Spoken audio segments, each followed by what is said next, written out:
cara pembuatan series lebih dalam sih. Di Indonesia ini masih jarang banget kegiatan workshop yang emang fokusnya di series gitu. Pengen ngulik banget gitu gimana sih cara pembuatan film dan sinetron itu di platform-platform seperti ini.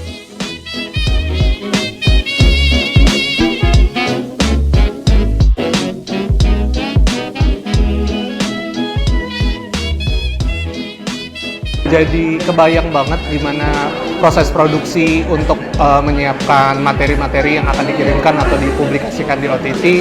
Terus juga bukan cuma teknisnya aja, tapi juga kita dikasih tahu gambaran di dunia nyatanya seperti apa.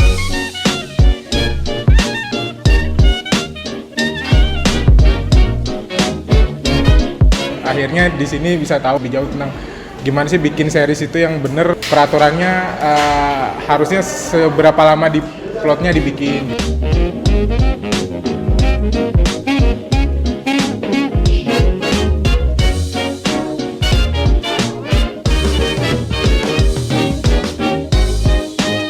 Terima kasih sudah hadir di cerita-cerita volume 4. Sampai jumpa lagi di cerita-cerita volume berikutnya.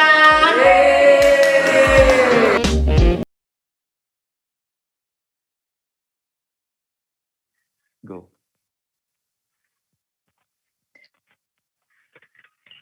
Assalamualaikum warahmatullahi wabarakatuh. Selamat datang kembali lagi dalam diskusi online cerita-cerita volume 6, sebuah event rutin yang diselenggarakan Pendidikan dan Kebudayaan Republik Indonesia. Nah, yang terhormat nih saya ingin menyapa Bapak Ahmad Mahendra, Direktur Perfilman, Musik dan Media Baru Kementerian Pendidikan dan Kebudayaan Republik Indonesia, teman-teman setia dari cerita-cerita dan juga rekan-rekan media. Saya Rahma Alia, sekali lagi ya saya mau menyapa supaya semangat nih semuanya. Good Saturday morning fellows. Thank you all for joining us now. I hope you're all healthy and well. Don't let this pandemic takes over you. Jadi tetap waspada protokol kesehatan ya. Nah, meski pandemi, cerita-cerita juga tidak berhenti loh diselenggarakan. Ini merupakan kedua kalinya gelaran acara wahana edukasi diadakan secara daring atau online. Dan tentunya spesial karena kita kedatangan tamu dari Hollywood. Wow. So, I'm sure all of you are looking forward for this session to happen. And this is it. We're going to learn and discuss some vital knowledge as well as tips about the role of creator and how writer's room works. Nah, mungkin di antara teman-teman ada yang berprofesi sebagai writer, filmmaker, atau kreatif lainnya. Sesi ini bisa menjadi panduan standar dalam membuat konten untuk serial, film, atau konten lainnya, terutama untuk ditayangkan di platform yang belakangan ini menjadi highlight di Indonesia dan juga negara lain. The top. Dengan tren ini tentu menjadi kesempatan nih bagi kreator Indonesia untuk menghasilkan konten berstandar mumpuni. And who knows, maybe your work one day be viewed internationally. Now, talking about the guest, yes, we do have a very, very special guest joining us live from the United States of America, Mr. Aaron Rassen Thomas, where I recall some of his wonderful, wonderful works, series like SWAT or SWAT, CSI New York, The Get Down, Southland, Friday Night Lights, and many more. And of course, later also we'll be joining on the discussion one of the most talented and creative ladies in town, Mbak Gina S Noer. And to conduct the discussion, wahana kreator. Oke, sebelum kita mulai, saya mau ingatkan teman-teman semua di sini untuk ikutan call to action quiz. Caranya sangat gampang. Post story momen kalian selama mengikuti acara cerita-cerita dan tag @wahana.edukasi, @wahana.kreator, @pusbangfilm, serta masukkan hashtag cerita-cerita. Menangkan 10 hadiah menarik berupa goodie bag untuk 10 peserta pemenang yang beruntung ya. Nah, pengumumannya akan diumumkan besok di akhir sesi ketiga, Minggu 6 Desember 2020 pukul 17. Okay, now without further ado, to start off, mari kita dengarkan sambutan dari Pak Ahmad Mahendra, Direktur Film Media Baru Kementerian Pendidikan dan Kebudayaan Republik Indonesia. Kami persilakan Pak Ahmad Mahendra. Assalamualaikum warahmatullahi wabarakatuh. Salam sejahtera untuk kita semua. Om Swastiastu, Namo Buddhaya, salam kebajikan, Rahayu. Yang kami hormati Mas Salman Aristo dan Mbak Gina S Noer selaku penyelenggara dan pemilik wahana edukasi. yang kami hormati para narasumber dan para hadirin sekalian.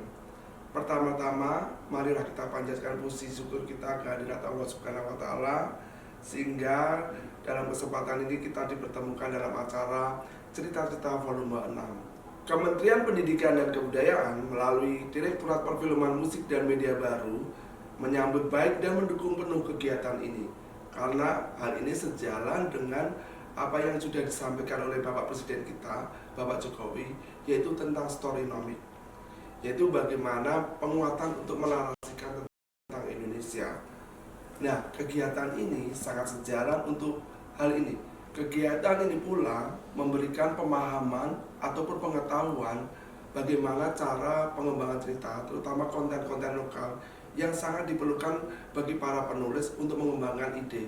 Harapan kami ke depan kegiatan ini bisa terus diadakan karena bisa memberikan kontribusi untuk membantu percepatan industri kreatif di Indonesia sekaligus untuk upaya pemajuan kebudayaan Indonesia. Terima kasih kepada semua pihak yang telah membantu terselenggara kegiatan ini dan kepada semua hadirin selamat mengikuti kegiatan ini. Demikian, akhirul kalam, wassalamualaikum warahmatullahi wabarakatuh.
Terima kasih Pak Ahmad Mahendra untuk sambutannya. Cerita-cerita adalah acara 3 bulanan yang diinisiasi Wahana Edukasi, bagian dari Wahana Kreator sebagai bentuk kepedulian dan harapan untuk membantu percepatan perkembangan industri kreatif Indonesia. Nah, selalu konsisten, selalu berbagi update informasi dan ilmu terbaru seputar dunia konten dan kreatif untuk teman-teman industri. Jadi kurang afdol nih kalau kita belum dengar dari tuan rumah, maka dari itu please join me to welcome co-founder and CEO Wahana Kreator, Mas Salman Aristo. Silakan Mas Salman Aristo. Assalamualaikum warahmatullahi wabarakatuh. Selamat pagi semua teman-teman. Terima kasih untuk semua mau bergabung di hari yang saya harap ini bisa menjadi sesuatu titik yang bisa signifikan di industri kreatif Indonesia, terutama di industri pembuatan serial di Indonesia. Saya sangat berterima kasih sekali dengan Aaron Thomas. Thank you, Aaron, for willing to share your a very important experience and knowledge with us again. Seperti yang tadi dikatakan oleh Mbak Alia Rahma, cerita-cerita ini adalah bentuk dari kepedulian dan harapan Wahana Edukasi, merupakan bagian dari Wahana Kreator untuk membantu mendorong percepatan dari perkembangan industri kreatif di Indonesia. Karena kami tahu persis bahwa kalau bicara soal bakat, rasanya Indonesia tidak akan pernah kekurangan. Dan kami mau membantu percepatan soal bagaimana bakat-bakat itu bisa lebih cepat tumbuh dan mendapatkan kesempatan yang lebih lebar lagi.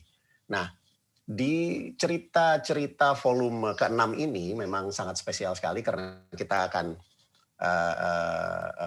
melakukan sesuatu yang baru gitu ya dibandingkan dengan 5 episode sebelumnya, 5 volume sebelumnya gitu. Di sini kami berkolaborasi dengan Kementerian Pendidikan dan Kebudayaan Republik Indonesia lewat Departemen Perfilman, Musik dan Media Baru.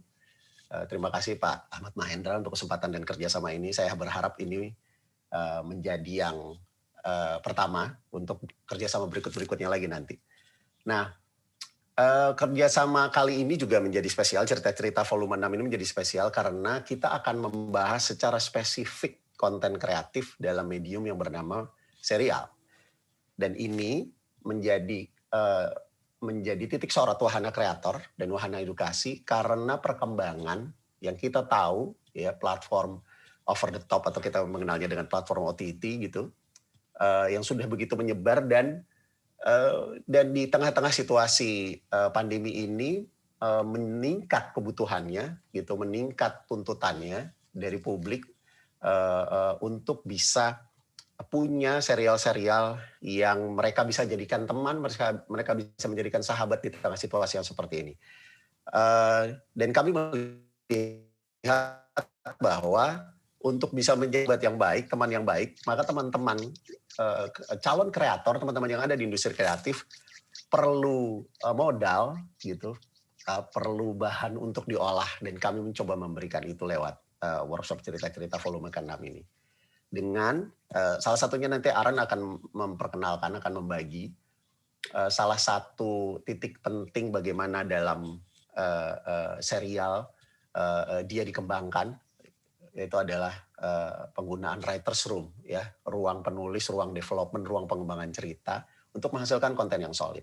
Karena memang posisi pembuatan serial ini adalah sesuatu yang berbeda lagi dengan pembuatan layar lebar yang mungkin kita tahu selama ini. Itu ada posisi yang bernama kreator di situ yang posisinya unik sekali dan itu akan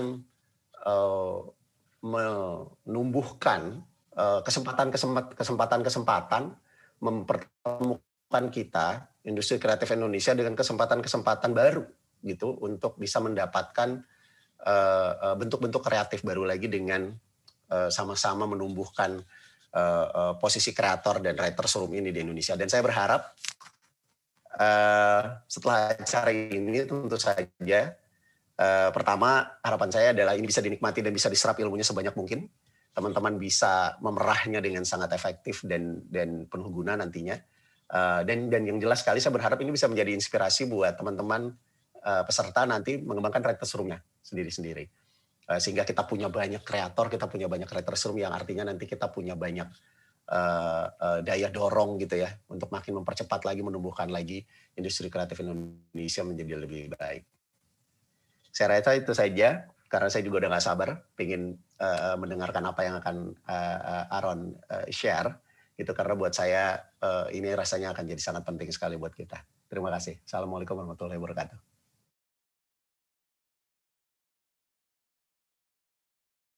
Yeah, Mas Aris.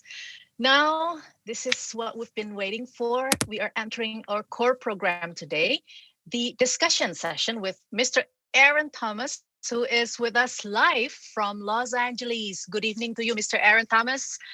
And we're going to talk about the processes, challenges, and dramas behind story making in the writer's room.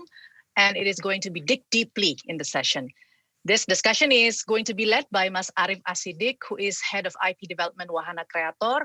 Mas Arief is also a story developer, a story editor in some films such as Dua Garis Biru, Posesif, Suatu Hari Nanti, Keluarga Cemara, Bumi Manusia, dan Rudy Habibi. Okay, Mas Arief, how are you, Mas Arief? Don't forget to unmute your mic, Mas Arief. Halo Mbak, selamat pagi. Terima kasih, saya baik-baik saja.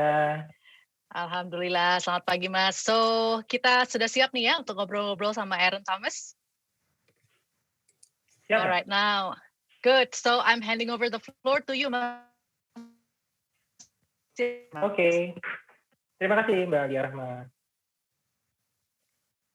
Oke. Selamat pagi teman-teman semua. Selamat datang di Cerita-Cerita, sebuah platform sharing ilmu, diskusi mengenai perkembangan konten kreatif di Indonesia, dipersembahkan oleh Wahana Kreator Nusantara. Kita sudah sampai ke penghujung 2020, ini udah bulan Desember, sebuah tahun yang cukup berat, banyak sekali tantangannya, dan salah satu yang menarik adalah bahwa kita sudah sampai ke akhir tahun juga, yang sebetulnya adalah masa yang menarik untuk membuat persiapan apa yang kita bisa lakukan di tahun 2021.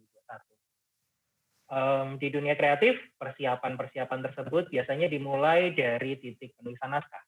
Nah, ada salah satu perkembangan yang menarik di tahun 2019, mungkin dari tahun 2018 bahkan, sampai sekarang di Indonesia adalah munculnya streaming platform yang beragam di Indonesia. Yang dengan kemunculan mereka, muncul pula kesempatan untuk membuat konten serial yang pada naturnya punya cerita yang lebih rumit dan lebih panjang. Menariknya adalah bahwa kemunculan kesempatan tersebut tentu saja juga memunculkan tantangan tertentu. Dengan konten serial ini, dengan ceritanya yang lebih rumit dan lebih panjang, penulis tidak lagi cukup bekerja sendiri. Dan di titik itulah sebetulnya kebutuhan untuk writer's room itu hadir. Penulis-penulis yang selama ini kita beranggapannya adalah orang-orang yang bekerja sendirian, kemudian menyendiri, bayangannya adalah orang yang kemudian soliter banget gitu hidupnya. Sekarang harus bertemu dengan orang lain, harus melakukan kolaborasi dengan orang lain, karena materi yang dia kerjakan tidak cukup di-handle dia sendiri, tapi harus dilakukan bersama banyak orang.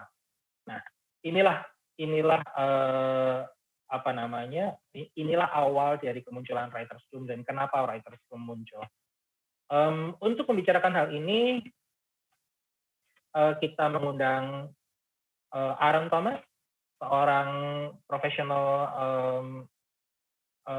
penulis skenario profesional dan juga orang yang sudah punya pengalaman panjang di writer's room.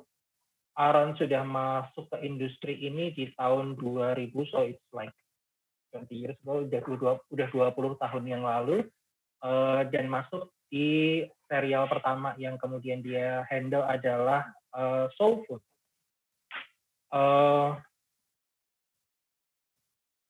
Aku rasa langsung saja, jadi sebetulnya kita bisa langsung saja ke Aaron.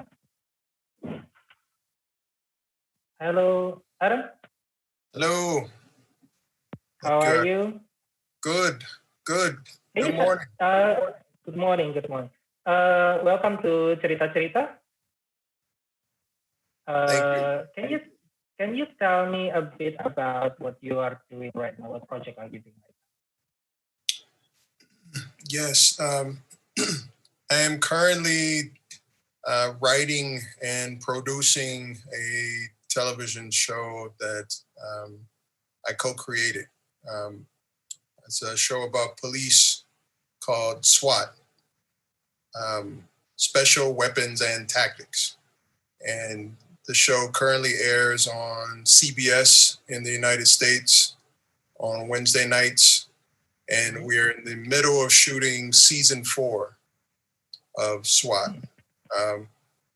And so even in fact today, I've been giving notes on a script that we are currently writing and also an episode that we're currently editing, and then giving advice to one of our directors who starts to shoot a different episode starting tomorrow. So the project is still going on even in the times of pandemic? Yes, incredibly so. It requires a lot of planning and being very, very careful. But we are one of the few shows who have been able to find a system that works where we're able to do it safely and to keep people responsibly spaced so that Oh. we can continue to shoot. Oh, wonderful, wonderful. Okay, we are inviting you today to talk about your experience, to share about your experience in writing content, in writing serials in writers' room, which is actually not a familiar thing in Indonesia. We are still seeing writers as people who work by themselves, individual workers, and not someone who works collaboratively. So enlighten us.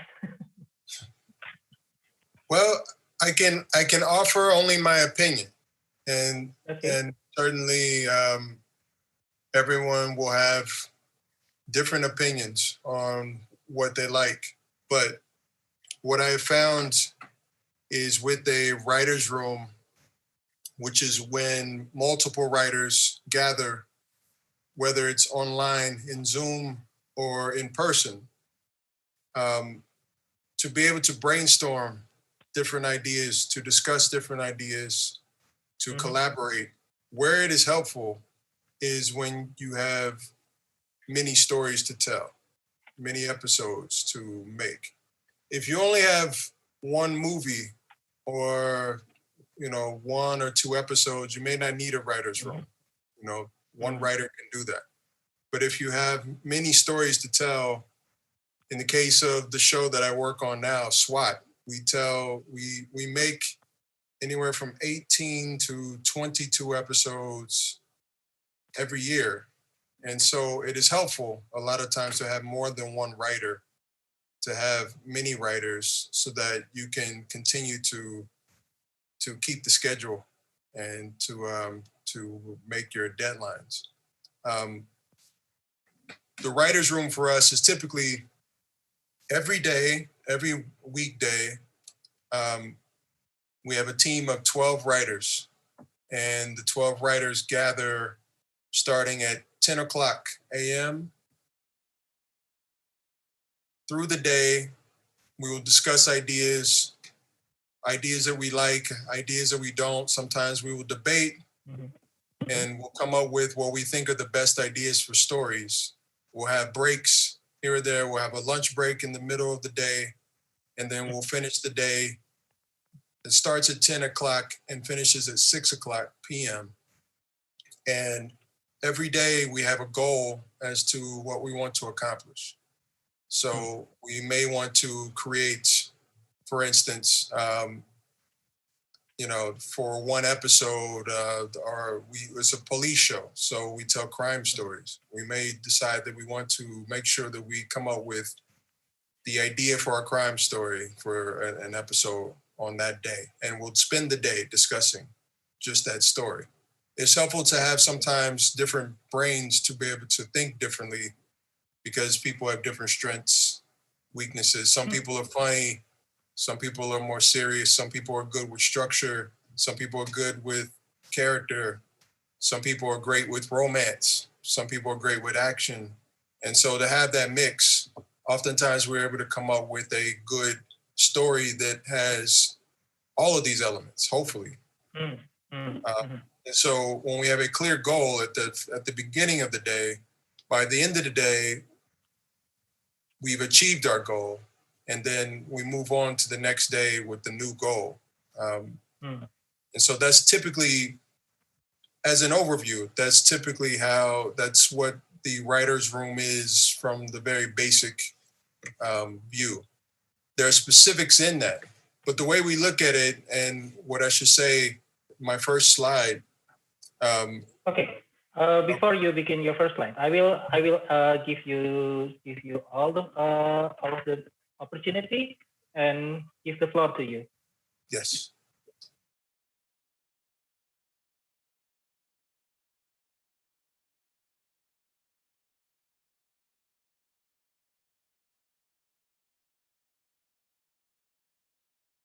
What I will do is go through my presentation and elaborate on the items that you see on screen. And Then when I am finished, I will take questions, and you can ask anything you want, and I will do my best to answer. So, as I alluded to in speaking with Arief, the writing process is a very precious process in television. In the United States, it is a very important process. It is the most important process of long-form storytelling. In movies, they say the director is king, but in television and long-form storytelling, the writer is king. And the way we look at it is that the script is the soul of the project. And the reason for this is because it is the one thing that unites multiple stories, is overall, what is the story you're trying to tell? So the storyteller is extremely important. And we always try to remember the script is the soul. Next slide, please. So I know that many of you come to ask the question, what is a writer's room? It can be, for some, a foreign concept, a different concept, and I hope to be able to explain a little bit that may allow for some explanation and some clarification as to what a writer's room is. So this photo is a photo of the writer's room for the show that I co-created in the United States, SWAT, Special Weapons and Tactics. And what you will see in this room, this is during a holiday, so there's a little bit different than a work day. Normally there aren't bottles of wine on the table when we're working, although many would like to have it. But this is a celebration. But what you see in this photo are all of our writers and some of our assistants.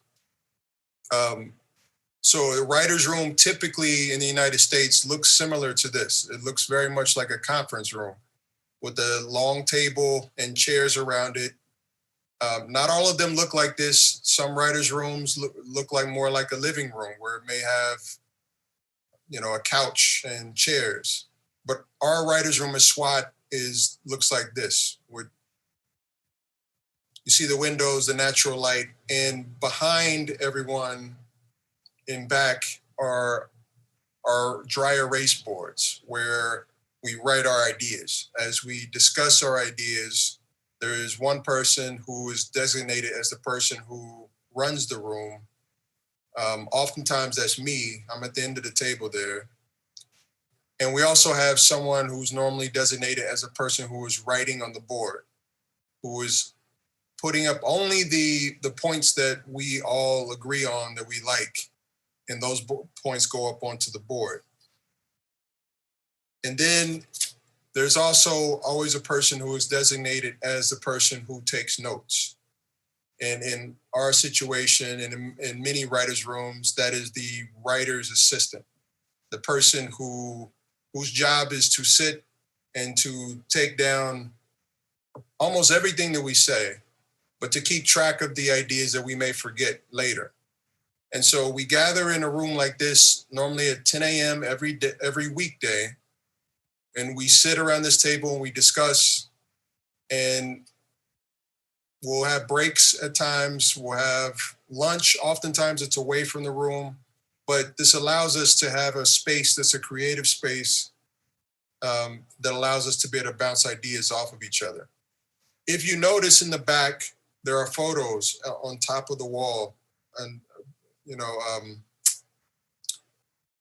above the dry erase boards. And those photos are photos of our actors, our cast for SWAT.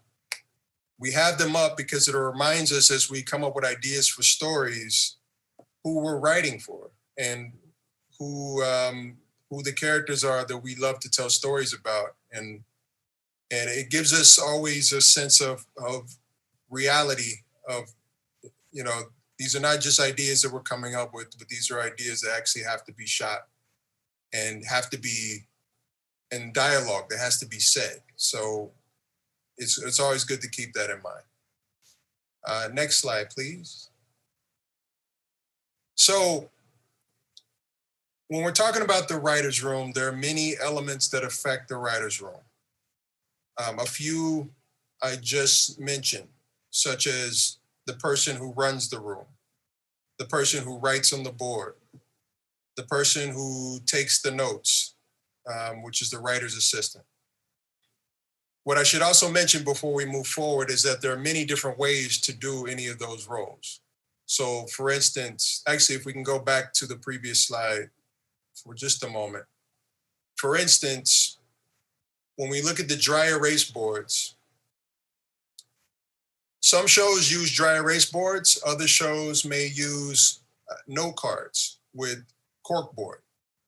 Some shows may use computer screens, but all of them have the same unifying element of having a visual reference, a common visual reference that we can all look to and track the ideas as we like the ideas. When writers' rooms occur online, on Zoom, for instance, it may be more of a shared document that everyone can see on Zoom. But it's helpful when you're working with a group to have a common visual reference that we can all look at and know exactly where we are in the story, so that we can all be on the same page. Next slide, please. Sorry, one back. Thank you. So in discussing the writer's room, there are many roles that influence a writer's room, three of which I mentioned before: the writer's assistant who takes notes, the person who writes on the board, and the person who runs the room.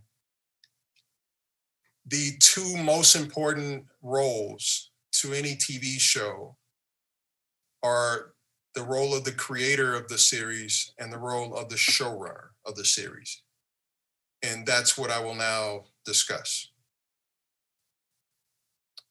Next slide, please. So, for full clarity, the creator of a TV show, I am a creator of a TV show, is the person who is contractually credited with the origin of the premise of the series. And what this means is that there's a contract that has my name on it that says that I get credited with, in this case, technically the development of SWAT, because SWAT is based on a show that actually originally aired back in the late 70s. Developed by is the same as created by, but there's a slight distinction in that the creator normally is the person who created the original version of whatever that property is. The creator of the series sometimes is also the showrunner, and I'll explain what a showrunner is, but it's not always the case. There are some people who create series and will move on to create other series and move on to create other series and may not have a desire to work on the show every day. There are others who, for whatever reason, it didn't work out and they moved on to different things. But the creator of the show is important because that's where everything started. The other most important role of a TV series, and probably the most important role of a TV series, is on our next card. So let's move on to the next one. So the most important role of any TV series is the showrunner. And the showrunner of a TV series is, simply put, the person who is responsible, the boss. They're responsible for pretty much every creative decision that goes into a TV series, from the scripts to the hiring of the writers, to the hiring of the directors, to the casting of the actors, to the way the music sounds, to the way the wardrobe looks, to the way the episodes are edited. Pretty much every creative decision, at least in the United States with TV shows, is determined by the showrunner. Sometimes the showrunner is also the creator of the series, but not always. And what this means is that there are some creators who also want to be showrunners. I am a creator and I am a showrunner. But not all creators want to be showrunners. Showrunning is a lot of hard work, a lot of decisions every single day, every minute, every hour. Requires a lot of responsibility and can often cause many, many headaches. But if you enjoy it, it is the job for you. If you do not, then some creators recognize that and move on to create other things.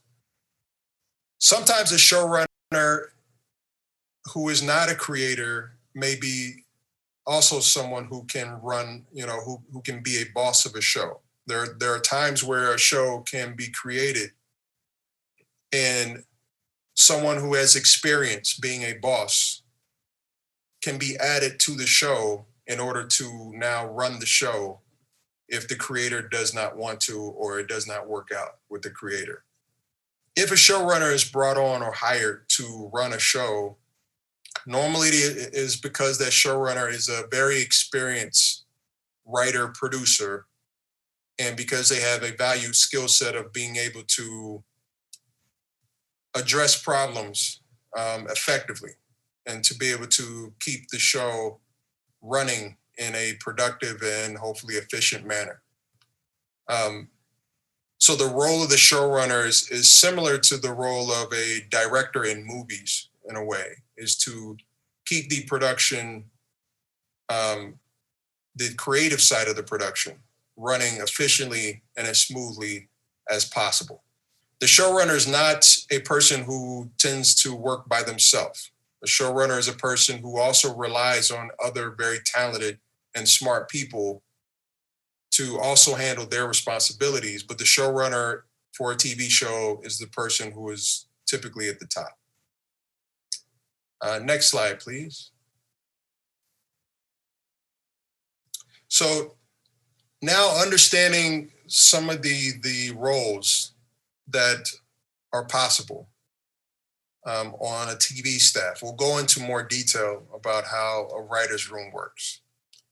And keep in mind, you'll be able to ask questions at the end, so you'll be able to ask even in greater detail if you desire. But right now, we'll discuss how a writer's room works in a little more detail than I mentioned before. So how the writer's room works. Next slide, please.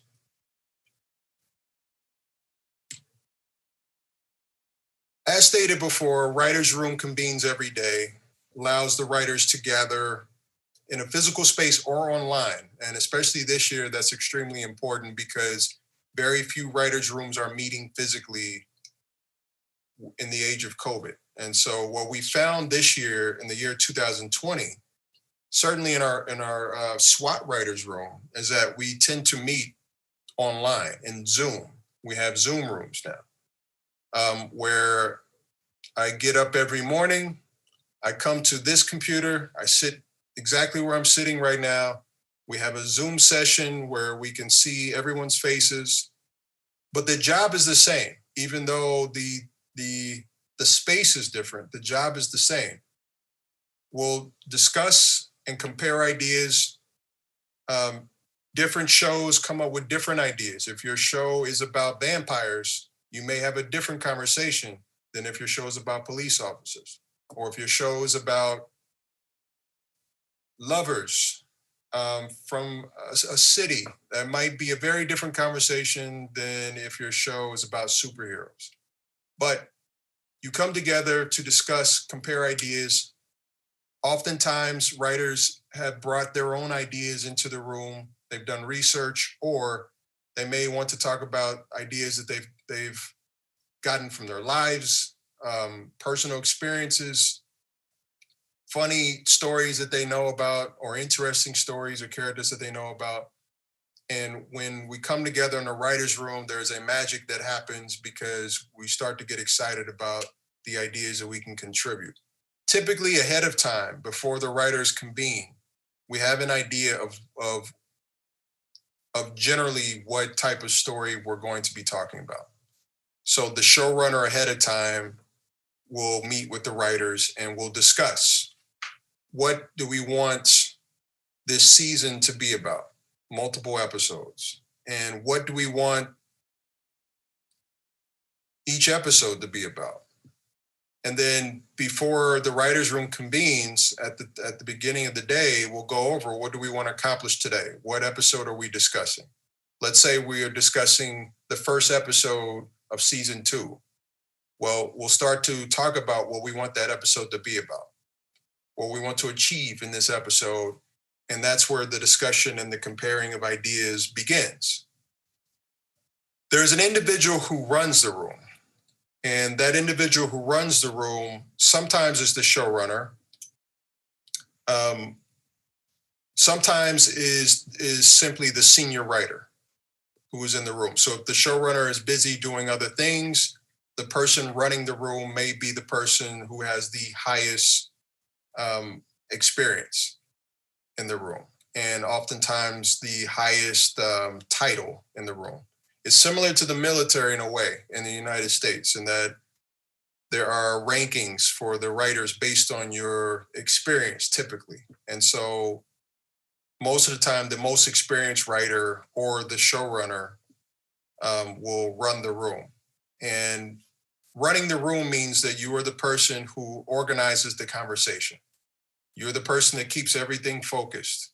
If we know that we are talking about a particular story idea today and we need to get certain goals done by the end of the day, the person who runs the room is the person who keeps us on target, so that we don't get distracted too often. And even though we have fun and we have a good time, is to make sure that we stay productive. So the person who runs the room has to be kind of the adult in the room. It's not always the funnest job, but it's the job that is necessary.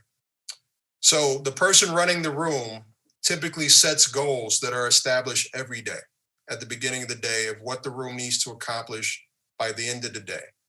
And the very best people who run rooms will not only set goals for each day, but they'll also set goals for the entire week. What do we want to accomplish by Friday?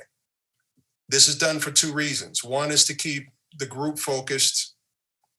And number 2 is to give the group a sense of accomplishment once we achieve those goals.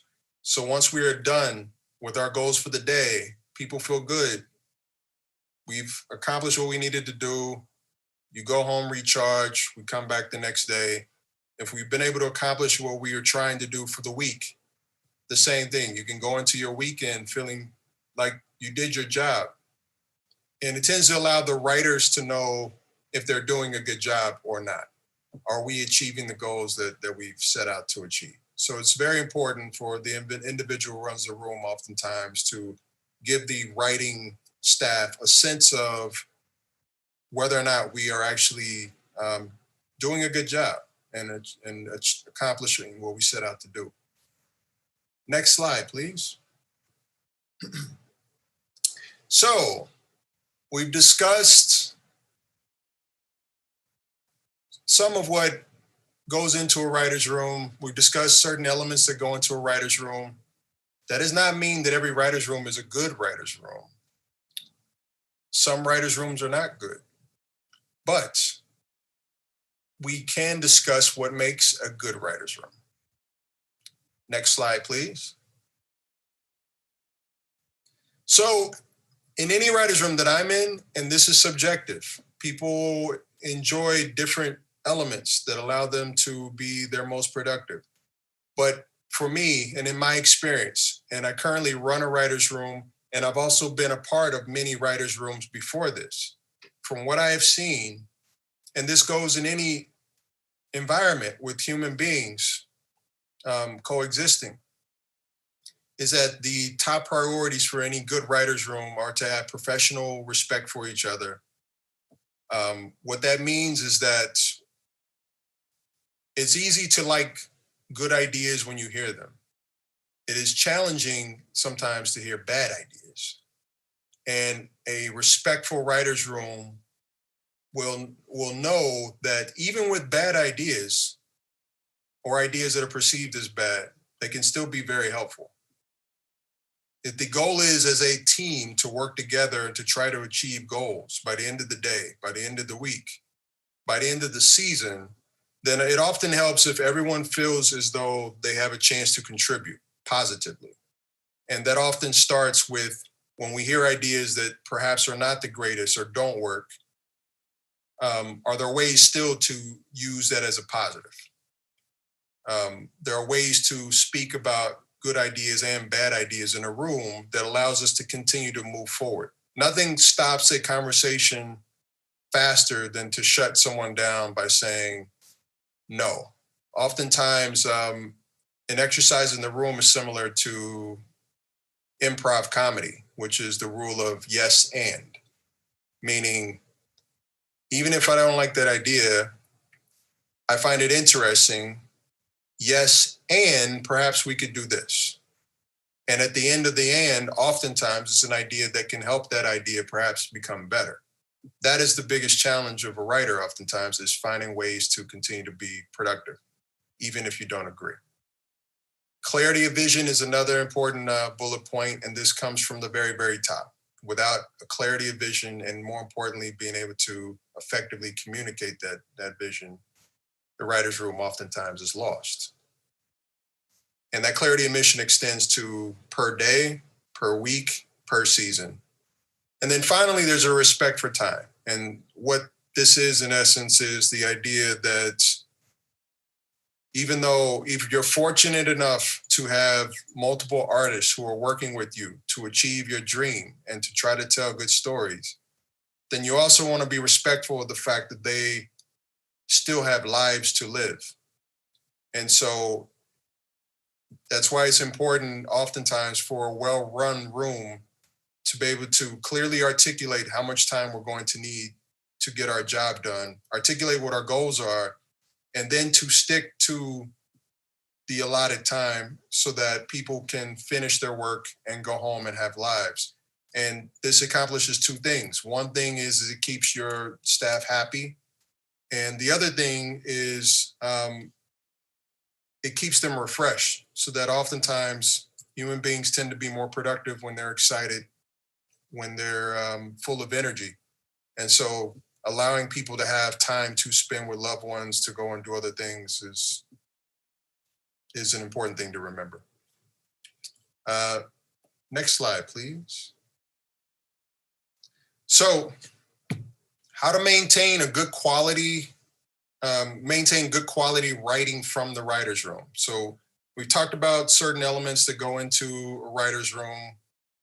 We talked about some of the most important bullet points to remember about how a good writer's room can run. But at the end of the day, none of it really means a lot if you don't actually have good writing that comes out of it. If you don't have good writing, you're probably not going to get to tell more stories. So it's very important, of course, to come out with the best writing possible. How do we maintain good writing from our writer's room? Next slide, please. Well, you start, number one, with making sure if you're going to write in a group and you're not going to write alone, it is extremely important to pick the right people for you to work with, if you have a choice. And that includes not only their skill set, meaning their ability to write, you want good writers, but perhaps just as important is their personality. How do people get along with each other? Groups are very different, and groups are organic. People, we all have, anyone who has siblings knows this.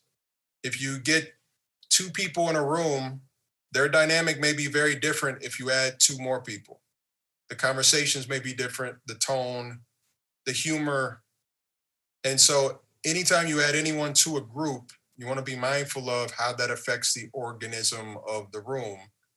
Hiring the right people, bringing the right people together, being able to recognize what people are best at is a very important skill for a leader, for a showrunner, for a producer. And so if you want to maximize the quality of writing, oftentimes it starts with not only choosing the best writers, but choosing the best mix of writers. If I've already hired someone who is really good at writing horror, I may not need 5 other writers who also do that well. I may need someone else who balances out and does romance, because perhaps I need both of those elements for my show. And I need to always keep that in mind. I need people who can bring different strengths so that when we come together, we can complement each other, we come up with the best stories. More important even than that is making sure at the very, very top, you've hired the right people. And that goes across the board. In television in the United States, the showrunner is not only responsible for the writing, we are responsible for production as well. We hire the directors. We hire the line producer who determines the budget and manages the budget. In any of these positions, it's very, very important to make sure that the right people are hired who agree with your vision of the show, or at least understand your vision of the show and can execute it and give you what you need in order to make the best show possible. If you're able to hire the right people at the very top, many of the other elements will take care of themselves. But these are very, very important decisions to be had at the very beginning if you want to have a successful writer's room and a successful TV series, long form television series. So these 2 bullet points are extremely important when it comes to making sure that we keep the quality of the show high consistently. Without these, many, many problems can come up if you hire the wrong person at all for any position. Sometimes it happens, you can't always predict. But certainly you want to put a lot of time into thinking about how you put your team together and how they work together, complement each other. Because that will save a lot of headaches down the road for the showrunner and for the show itself. Next slide, please. So I think a lot of things that I'm mentioning lend themselves to the idea of being as organized as possible. It is required.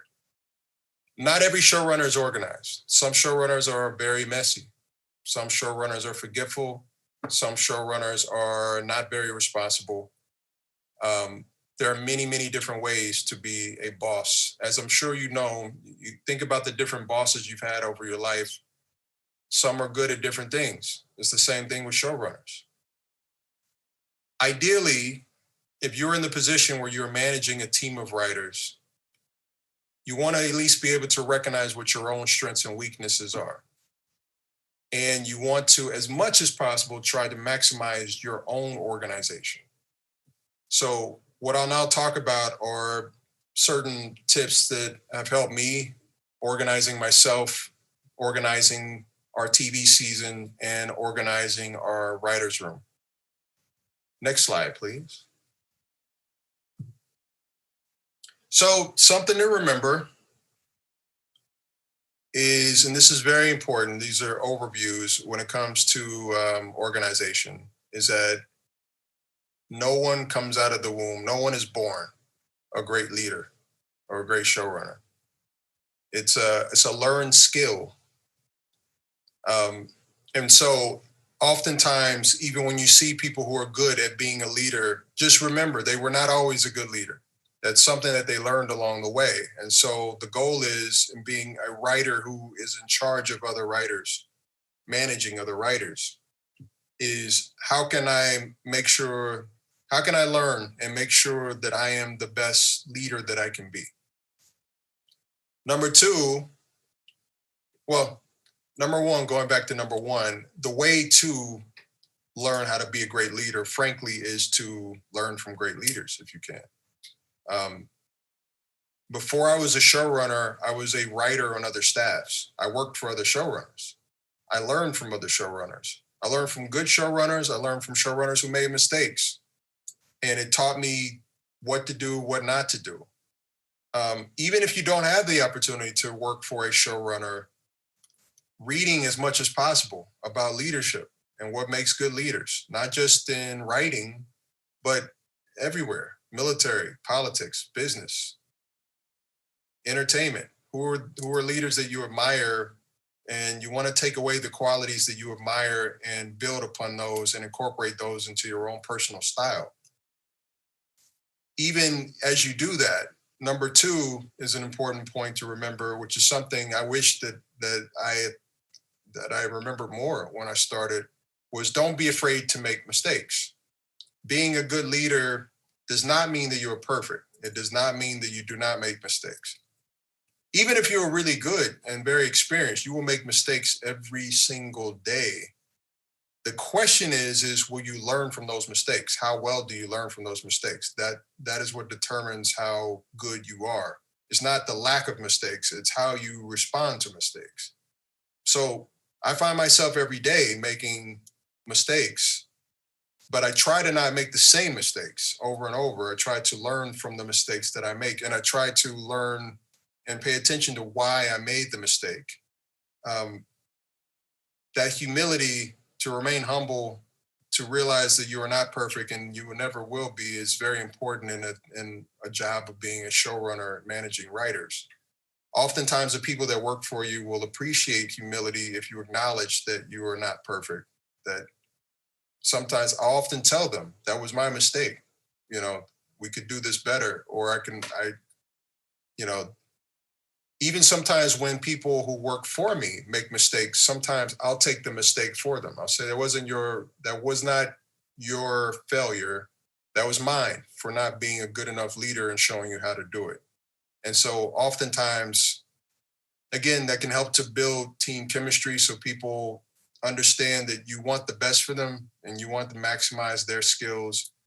And then often it reminds the leader that at the end of the day, mistakes are not something to be afraid of.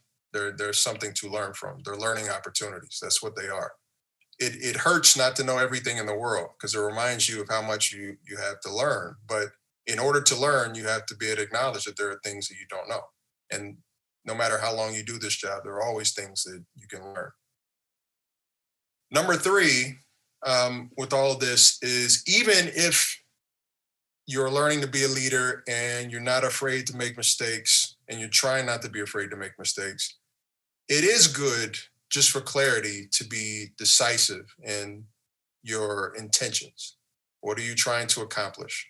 Be able to clearly articulate to the people that work for you and the people that work with you exactly what you're trying to achieve. Creatively, story-wise, oftentimes that manifests itself in a way where you're able to talk about the types of stories that you want to tell. The goal of the day, the goal of the week. When someone has a question about, should we do A or should we do B, you should have a thoughtful idea of why you choose B or why you choose A. But you want to be decisive. As the leader, everyone is looking to you for a direct direction. And oftentimes one of the worst things that can happen is when the team feels directionless, aimless. So that's where the role of the head writer, a showrunner, is very similar in some ways to a film director. You don't want hundreds of people whose job depends on you making decisions to feel as though they have no direction to go. Oftentimes that can build up fear and anxiety, and also it can cause chaos, which is the enemy of what you're trying to achieve on a TV show. So being decisive is very helpful and ideal. Number 4, being honest. This does not always mean necessarily telling the truth, by the way. Being honest means be self-aware. Try to be aware of what's going on around you. Try to be aware of yourself, your own faults, the things that you know are challenging for you. By doing this, it will keep you humble, but also allow you to effectively handle and look at approaching problems in the best way, because that leads directly to number 5.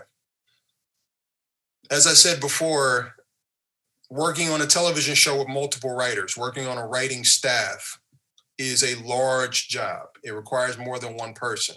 And because of that, you often are required to delegate responsibilities. We call it feeding the machine because there's so much content that has to be created. We're in a world right now where we have streaming all over the world. Netflix, Amazon, HBO, There's so much content, movies, TV, blogs, web series.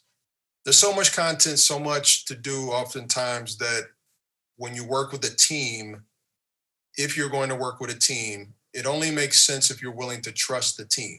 So if you have hired the right people, the people that you feel are best for this job, then you have to be honest with yourself to be able to trust them with the jobs you've chosen them for. And you have to be willing to delegate responsibility, to trust them to do their job. At the end of the day, if you're the boss, it still resides with you. The final decision just resides with you. But since you can't be in all places at one time, you can't do everything, delegating responsibilities to people that you respect and that you trust are essential in order to survive, to keep your own emotional peace, and to make this the best show possible. There are many times where even if you are the leader, it does not mean that you always have the best ideas.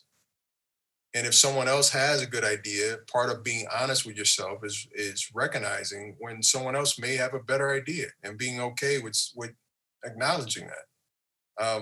Not everybody does that. There are many people that struggle with that. But I find that the best leaders, the best showrunners are secure within themselves to be able to draw upon the strengths of their team and make everything stronger by adding the creativity from the group. So delegating is easier said than done, but it's very important. You know, many people work very, very hard to get a TV show on the air or a movie, you know, to the point where it can be finished. And sometimes you can work so hard that it's hard to trust anyone else with your baby. But oftentimes, in order to make it the best that it can be, delegating is required, and it helps to be able to recognize that. Next slide, please. So, we're given an overview as far as how a room works, some of the most important aspects of trying to keep up the quality of the writing from the writer's room.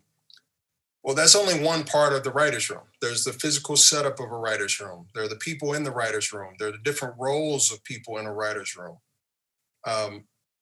There are the important bullet points to remember to run an effective writer's room. But there's also purely, practically, just the idea of managing a writer's room. And that's what we'll discuss now. Next slide, please. So, as I stated before, a writer's room is a living, breathing organism. And if you think about it, think about when you gather with your friends, think about when you gather with your family. Depending on who you are in a room with and talking to, the conversation will feel different. Anytime you get human beings together, it's a living, breathing organism that is constantly shifting and changing depending on who is in the room. So when you're looking to put together the room, and as I was saying before, you want to make sure that you have the right pieces that fit with the right pieces, different skill sets, and also different types of personalities. You may not want a room full of 5 or 6 people who all love to argue. That may be a lot of yelling if you do that. Or maybe you enjoy that. Maybe that's exactly what you like, depending on your taste. You also don't want a writer's room, perhaps, that has 5 or 6 people who don't like to talk. That might be tough to have a conversation with 5 or 6 people that don't like to talk, unless you're a really quiet person and you really love quiet. That might be your preference. I tend to find that a balance is often helpful. So if we have a few people that love to talk, I don't mind balancing that out with a few people who are a little more internal. If we have a few people who love to make jokes, I don't mind having a few other people that are more serious. If we have some people who are married with children, it may be okay to have other people who are single and dating. Different mix, different points of view, different walks of life. Some people who are wealthy, some people who are not. Some people are very experienced as writers, some people who have never written before. It all depends. But some tips for evaluating the different individuals that you might consider as part of your writing team and this is something I've had to do a lot of the last few years, is you definitely want to read what they have to offer, their material. This means oftentimes, at least on a TV show in the United States, that may mean a screenplay, that may mean a spec pilot that they've written, one-act play, short story. I've even seen people have poetry that is good, that people enjoy. But you want to get a sense of what the writer can do. How do they write? What is their voice? What type of writer is this? What are they good at on the page? So that gives you a sense, at least, of what their skill set might be with the writing aspect. B, and this is something I haven't talked about yet, is the idea of who is your lieutenant. If you're the boss of the show, you're the showrunner, you typically want there to be what we call the number two, who is someone that you trust, who is your lieutenant, who understands the vision of the show, the voice of the show, who, if you need to step away and do other things, is probably the person who will be running the room at times if you are not there. And oftentimes is the person who can do heavy lifting when you are not present. So the number two typically is an experienced writer who's handled problems before, and is a person who is in line with you and is a person that you trust. C is something I've mentioned before, which is, in addition to having read material of the writers, in addition to having your lieutenant in place. And by the way, I should say, when talking about hiring your number two, your lieutenant, and I'll get to this a little bit later, but you want to have that person in place as early as possible in the process so that the two of you as a team can then hire everyone else, in theory. So when you get to C and you start to look at personalities in a room, well, a lot of that is human nature. What types of personalities do you want in a room? As I was saying before, do you want to balance it out with some people who are like this and some people who are like that? Or do you really, really like chaos and you want people who are going to challenge each other? Or do you really like quiet and you want people that are going to be respectful of each other and speak only when necessary? Or, or something else, but you want to ask yourself, what type of personalities do I want in a room? And how can I now hire personalities who will also work well together? It's not just about you, the showrunner, but it's how do they fit with each other? And then D, which is very important for me personally, and I wish was more important than why you were firing them. The advanced contract is not literally a contract. It's not something someone signs. It's not a piece of paper. It's simply effective communication to be able to say, this is what I expect of you before we begin this job. And then as they do the job, to be able to let them know you're doing a good job or you're not. And then by the end of this, to let them know you did a great job. Thank you. Or let them know you did not do a great job based on what we agreed to in the very beginning. But if they do not have the understanding in the beginning, then it's difficult for them to understand whether or not they're doing a good job for you. At the end of this is something that is very important when it comes to groups of people working together, which is, I find it very important to have a no asshole policy, which means exactly that, pretty much. You want people that you enjoy working with. That doesn't mean you're always going to agree. You may disagree. Hopefully it's respectfully disagree. But you also don't want people who are going to be disruptive to the point of the work being inhibited or individuals feeling as though they can't do the best job they can. So you want to try to be attuned to who is working well with others, who is not. Sometimes you have a good staff. We have a great staff at SWAT, but not every show has that luxury. And so as much as possible, if you're going to work with a group, it's very important to try to avoid having any assholes in the group if you can. Sometimes you can't, but you try. Try not to have any assholes. Next slide, please. So as a leader, when you're bringing these elements together, and we've touched upon it a little bit before, you want to have a clear, creative, and tonal vision. And perhaps just as important, you want to be able to clearly articulate what your vision is. Now, what is a vision? Vision is what this slide says, which is, that's what the show is about at its core. What is the show about? And I don't just mean, what is the premise? You know, for instance, there's a show, Game of Thrones, right? That came on, right? If you ask some people, what is Game of Thrones about? What is the vision of that show? Some people will say it's about dragons and people with swords. But that's not really the vision of the show. That's what's in the show. The vision of that show, at the core of it, I would say it's about power. It's the Game of Thrones. Who can earn the throne? And it's constantly about people trying to maneuver in order to earn the throne, to win it, no matter what.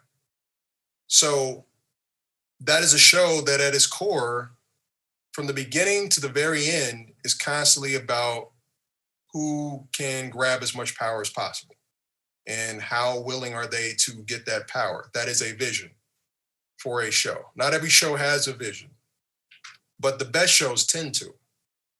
And if you are creating a show with a group of writers, it's very important that you understand that's what allows you to be the leader. What is this show about at its core? What it gives you, and it gives the writers, is a clear idea of what's the target to aim when I'm trying to come up with ideas for this show. If this show at the core is about the pursuit of power, then my pitches, meaning the ideas that I come up with in the writer's room, should probably have something to do with the pursuit of power, because that's what the show is about. Now, in addition to that, because that is already that can be its own complex exercise, is trying to make sure the writers on staff understand what the vision of the show is, giving them a chance to be able to come up with ideas and effectively pitch them. But also you want to be clear separately about what the culture of the room is. So there's the vision of the show, which is, what is the show about? At the core, what is the show about? Like what aside from, there's another show, The Walking Dead, that some people say, oh, that's about zombies. But that's just what's in the show. At the core of the show, it's more about human survival, right? It's like, what do people do when society breaks down? How do they survive? Do relationships continue as they did before, or do we turn into animals? You know, that's what the show is about. So being clear about the vision is one thing. Being clear about the culture of the room is something else. So if the room is a living, breathing organism that changes whenever elements are added or subtracted, then the culture of the room is very much dependent on what you as a leader allow. And what that tends to mean is what behavior is acceptable in this room. Is this a respectful room? Or is this a room where rude behavior is allowed? Is this a room where we make jokes at others' expense? Or is this a room where we're very complimentary of each other? Is this a room where we tend to tell edgy stories that might be about our deep, darkest secrets? Or is this a room where we're a little more reserved? That is a culture of the room, whatever the answer to those questions are. And the leader of the room tends to determine that by setting the tone. The leader of the room is the person who allows different types of jokes to be told, or is the person that can say, no, we don't do that here, you know, or laughs at somebody else's, you know, story, which gives them permission to continue to talk, or doesn't allow for another type of story because it might be offensive. It's setting the boundaries of the writer's room. What type of discussion is allowed and what is considered out of bounds. Oftentimes that's determined very early on. with a group of writers and with human beings, we're constantly taking cues from each other. We're not only listening to each other talk, we're also looking at how each other how we express ourselves with bodily language, with eye contact, with sense of humor, all of these things. Within the first week, oftentimes the culture of the room can be established. What type of room is this? We have an era that has come up in Hollywood the past few years, the Me Too movement, where we found that there were many people, men for the most part, who were misbehaving. Well, the culture of their workspaces were determined by their behavior. A lot of times that was the behavior that they encouraged was not the safest, not the most productive, not the most supportive.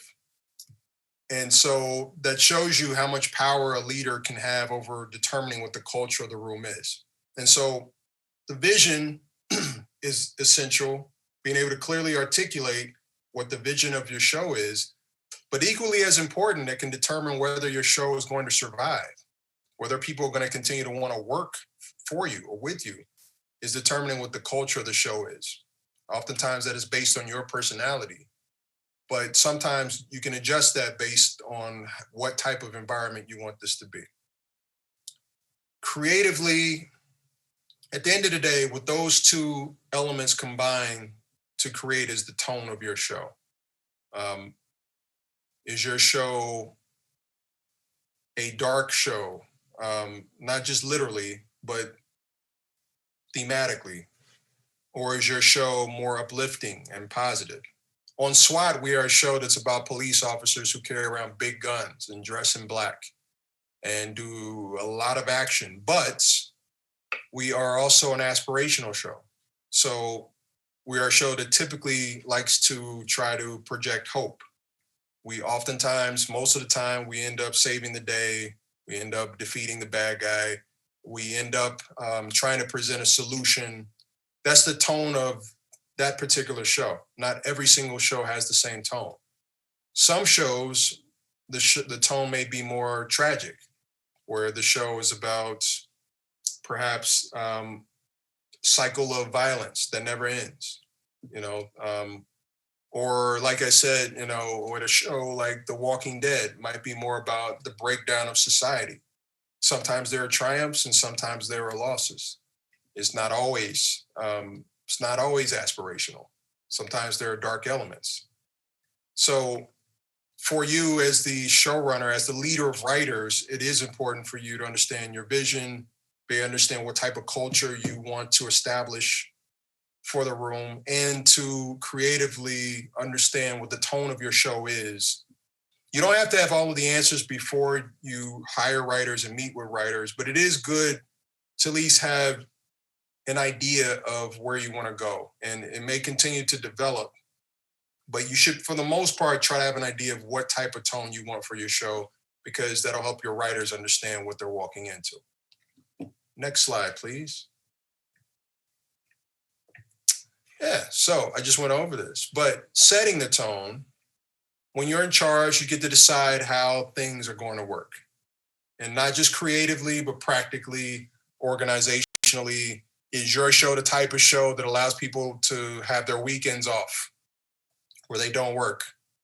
Is your show the type of show where people can break for lunch and go somewhere else and don't have to eat with the other writers?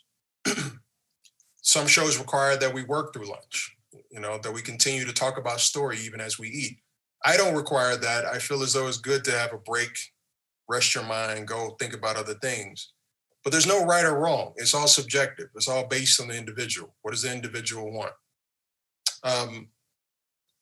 Organizationally, is your show the type of show that takes holidays to make sure that the writers have time off to spend with their families? All of these things, the tone is set from the top, and not just creatively, but also, again, organizationally. What type of show are you running? What type of environment do you want your writers to work in? Next slide, please. So that leads us to a very practical point, which is when it comes to a writing staff, writers are notorious for being interesting individuals, sometimes nervous individuals, sometimes filled with anxiety. Oftentimes that can be exacerbated by having a lack of clarity over what they're expected to do and what their schedule is. And so what you can do when you're putting together a writing staff, when you are the leader, the showrunner, is to be very clear with the writers and clear and simple about what their schedule is. You want to have a vision not only of what the story is, but you want to have a vision and a plan of what the writing schedule is. As I said before, the writing staff will meet every day. We'll meet at about 10 a.m. We'll go to about 6 p.m. We'll have a lunch break in between and various breaks throughout. Well, you also want to have a clear vision for how do we want to plan out the season? Not just story-wise, but organizational-wise, schedule-wise. Where you tend to start with that is you want to have an idea of when do we need to have these episodes finished by? If we're planning to shoot the episodes already, when do we have to have them shot? When do we have to have them edited? When do we have to have them on the air? And oftentimes, if you have all of that information, you can work your way back. If you know that a show needs to be on the air by June, you can work your way back to how much time you need to edit it, how much time you need to shoot it, therefore how much time you need to write it, therefore how much time you need to break it, put it together. And once you have those dates, which requires a lot of work by the showrunner, and oftentimes the number two may help with that. But once you have those dates and you're able to come up with a chart as to what those dates are, then you can let your writers know what the schedule is. We need to break episode 2 by this date, and then start on episode 3, finish episode 3 by this date, and start on episode 4, finish episode 4 by this date, and so on and so forth. And on some writing staffs, we do this certainly on my show on SWAT, it helps even further to be able to let a writer know which episode they're going to write ahead of time so that they can already start to think about ideas and think about what their life is going to look like. If a writer knows, for instance, that they're going to write episode 5, and episode 5 is we're going to break episode 5 weeks from now, and we're going to shoot episode 5 2 months from now. Well, that writer can already start to plan. If I know I'm writing episode 5, I want to have ideas ready, make sure I'm ready so that when we discuss episode 5, I have plenty of ideas. If we're going to shoot episode 5 and I'm going to produce it, the writer meaning, then I may need to block out time 2 months from now so that I can be available so that I can produce my episode. You can start to plan ahead. Not all shows do this, but I find that it helps writers oftentimes if you can give them clear information on what will be expected of them schedule-wise.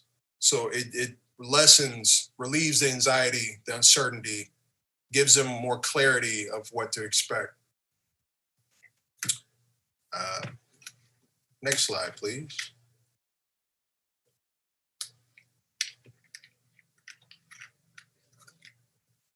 So in addition to some of the practical considerations, coming up with a writer's schedule, being able to effectively communicate that to the writers, what will also help when you're working with a group of writers, a writer's room, is to also be able to clearly not only articulate what your vision is, but to help the writers execute that vision.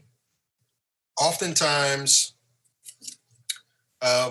what can help is for writers to be proactive. That includes the showrunner.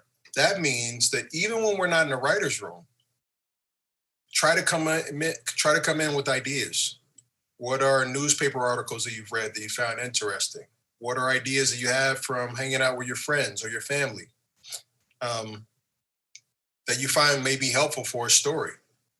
Oftentimes when the creator has created the show, one of the things that you may have been required to do was to initially come up with examples of different types of episodes. Well, when you actually start to work with writers on your show, those ideas can come in handy. You can now start to suggest, maybe for episode 3, we could do this idea that I came up with when we pitched it. Some showrunners are more like dictators, where they determine this is what this episode will be about. This is what this episode will be about. This is what this episode will be about. And some showrunners, like on SWAT, we give our writers a little more freedom. I may suggest, this is an interesting idea. Consider this, but I want you to be excited about what you're writing. So what are your ideas for this episode?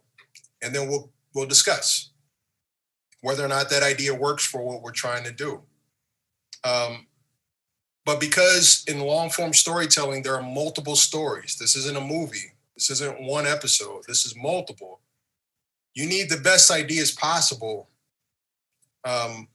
ready to go in order to tell the best stories that you can. And so stocking up on those ideas even before you get into the room is essential and very important to have. Next slide, please. So we talked before, earlier, about this idea of delegating responsibility, meaning a leader being humble and wise enough to be able to delegate, give responsibility to those who you trust, those who you've hired to do their jobs. Well, that also applies to in the room. It applies across the board to all facets of production. Your line producer who's determining your budget and keeping track of your budget, your directors who you hire, your crew, your editors, your head of post. But it also it requires delegating within the room itself. So we discussed that you want to have someone who can lead things when you're not there. You're number 2, right? That person has to be able to hold things down when you're not in the room. And what that means is they need to be able to keep progress moving forward in a way that is productive. Coming up with stories, ideas that are good for the show that you would like yourself. And that requires, again, someone then, a number 2, who knows your taste and understands the vision of the show. You also, you want to be honest about who you are as a leader. We talked about that before, being honest about what your strengths and weaknesses are, so that when you select a number 2, ideally you're selecting someone who complements you. In a perfect world, you select someone who is good at something you're not good at. You don't really need 2 versions of yourself. You need someone who understands your vision, who can execute your vision, but preferably someone who has a different worldview, perhaps has a different life experience, so that they can bring things that may be a blind spot for you. If you're a man, it may be good to have a woman who is your number 2. Or if you're a woman who's the boss, it may be good to have a man who's a number 2.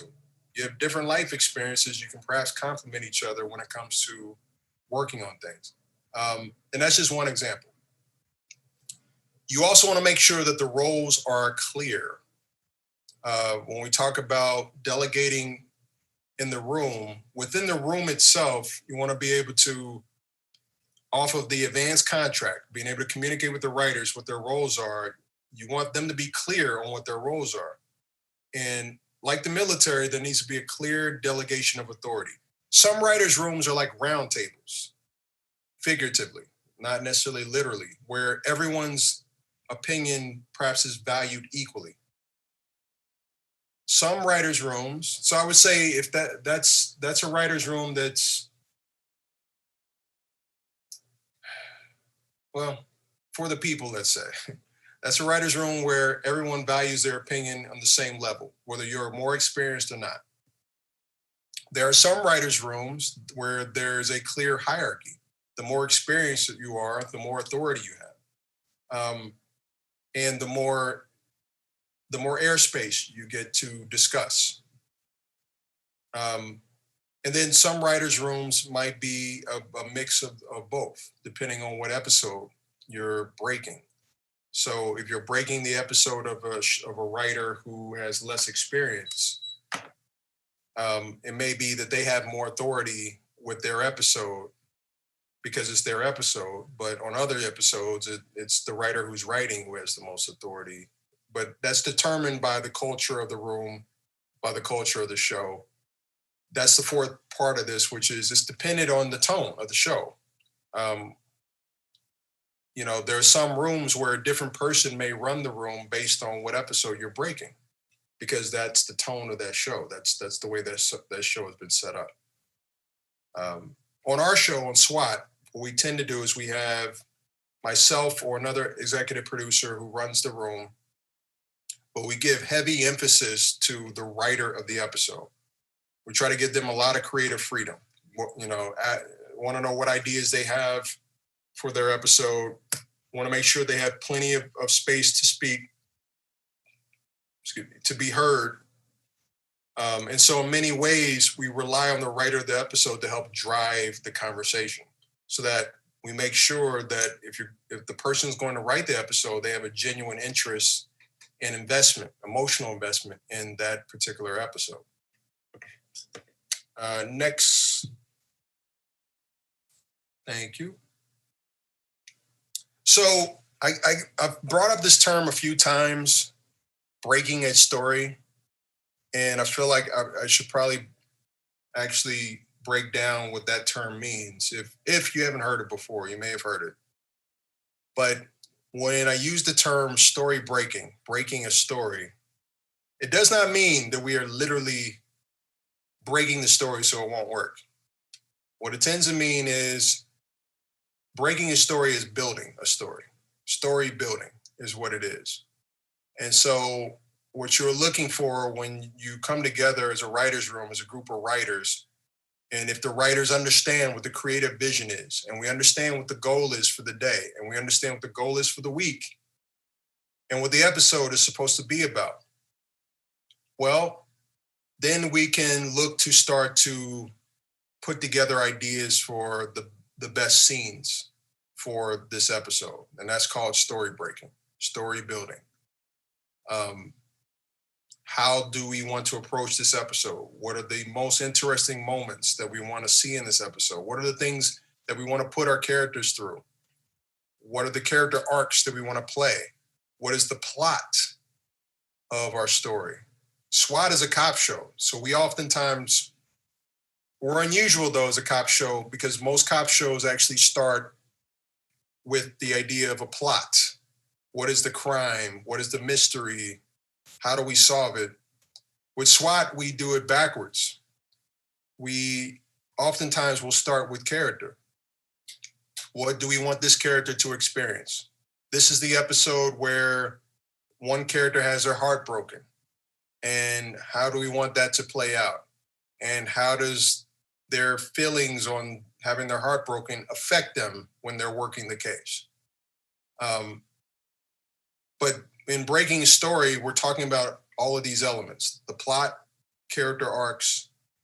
And then if you're really, really good, and oftentimes it comes later, is you can even get to themes. I hesitate to discuss themes too early, because if you discuss a theme too early, this episode is about hate. This episode is about family. Sometimes it can start to force you to make the story fit the theme, instead of just telling the best story and then recognizing what the theme of that story is later. So we often look for our themes later, once we've come up with what the story is, the character arcs, the plot. Now, in the beginning, when you first start to break a story, you come in with all of these intentions of what you would like to do, what type of story you would like to tell, what type of character arcs you would like to tell. As you discuss things with your writers, you may find that those ideas evolve. You may have had that starting point. That doesn't mean that's going to be your end point. You may have started off wanting to tell a story about a character having their heart broken, but when you started to discuss things with your writers, maybe we all started to decide it's better if this is actually a story about two people falling back in love, not having their hearts broken, but they find that why they like being together. Or you may reverse on a plot idea. You know, this was a story about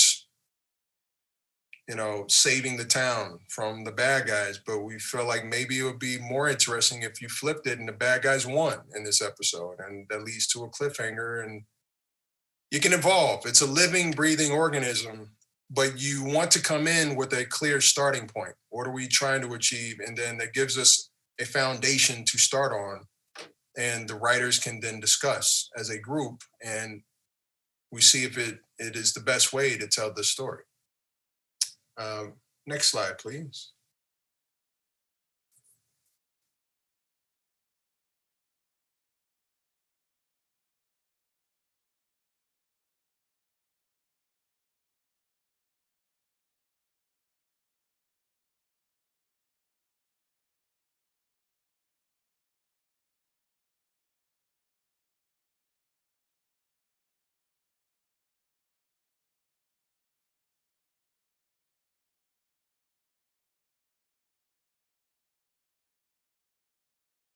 If you should decide that you are curious about working in a writer's room or arranging one, I thought what might be helpful as well, and certainly it'll help not to hear my voice so much, you can hear somebody else's,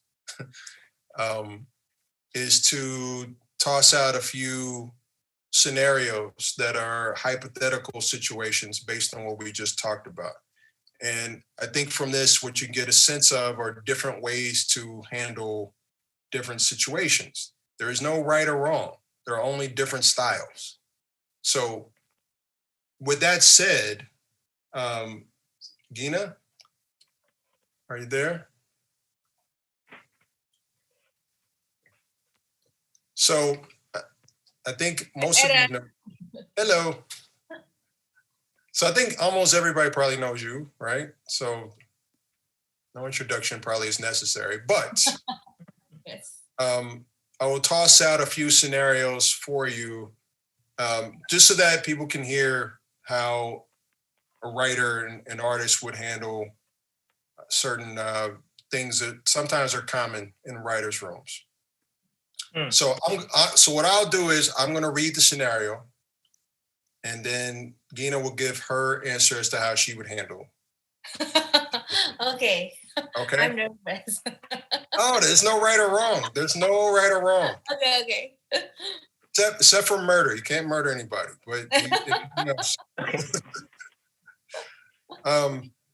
so scenario number one, all of these, by the way, are common scenarios that have either happened to me in real life or are scenarios that I'm aware of that have happened in real life. So these are all real. So scenario number one is what I call the whistleblower. So this, again, this is directed to Gina. So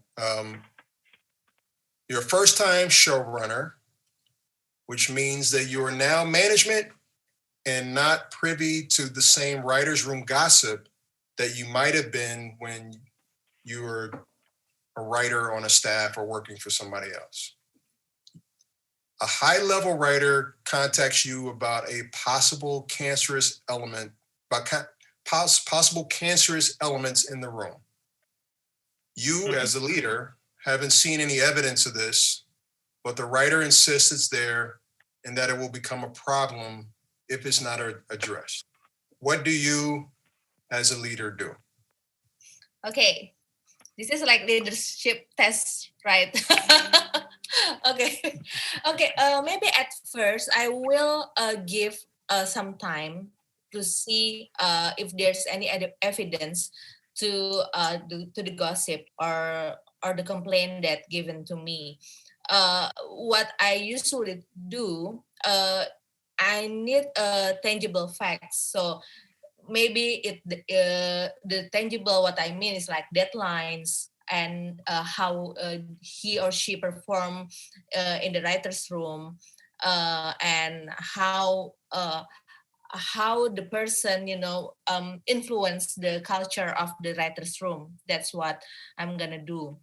After that, if it happened, I think I need to talk with him or her one-on-one first to see do she or him realize that he is the source of the problem. But if it didn't happen, maybe I asked the person who talked to me if there's a different kind of expectation to the team or the another members of the team. Yeah. Great. So how this relates to what we talked about before is that your approach seems to be a very sensible approach in wanting to get the real story and then trust your writers and their opinions as to how to actually solve the problem, which I favor too. There are some showrunners who will immediately only trust the high-level writer and that's it, no matter what. But there's so many different ways to do it that sometimes determining how you approach the answer to these can determine exactly what type of leader, what type of tone you would set for your own show. Scenario number 2. Okay.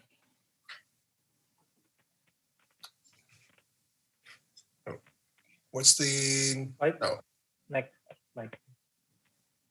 Thanks. Okay. So, some of these I have to remember myself. Here's another one, a little different. The blind spots.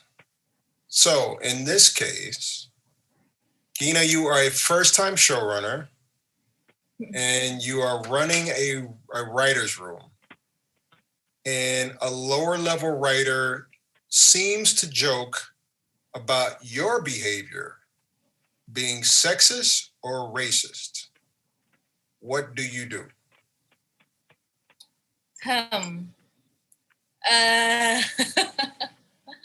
Okay. I think as a showrunner, maybe it will be good if we set the standard first. What it means to be sexist, what it means to be racist, so everybody have the same knowledge and standard of the case. Yeah, and in my experience, we even have this like non-disclosure agreement and this legal options that they sign about this. Okay, but if they give okay, I think there are two options if we see this case. It's like a long-term solution or a short-term solution. If it's short-term solution, maybe I just give them to remind them. It's like the first warn to their behavior. But if it becomes routine for the member of the team, or it being toxic for another member of the teams, maybe I'm gonna cut them. Yeah. Nice. Somebody just lost a job. You hear that? Rough. Well, it's an excellent answer. What it reminds me of is coming back to the idea of having an advance contract, meaning an agreement on what is expected of the people who work on the show.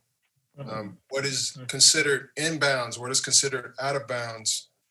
If there is an understanding of that early before we start, then hopefully there's no confusion over behavior that might be considered offensive, because we've established what is allowed in this room. So there shouldn't be any surprises if that has been clearly articulated. But Aaron, can I ask something? What if we make a series that really is a satire comedy, or it's talking about a more edgy, and not really moral appropriate, how we build how we open the development team that can have a freedom, but yet still on this, not being sexist or racist. Meanwhile, if I don't know what happened if I write like Borat. Yeah. So it's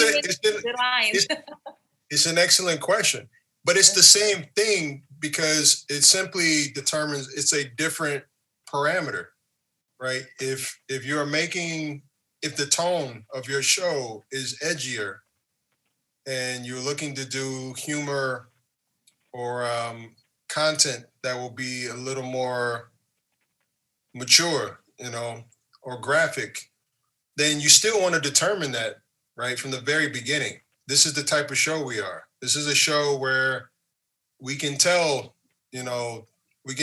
colorful jokes, dirty jokes. We can be edgier as long as the writers understand that from the beginning, so that allows them then, that gives them permission.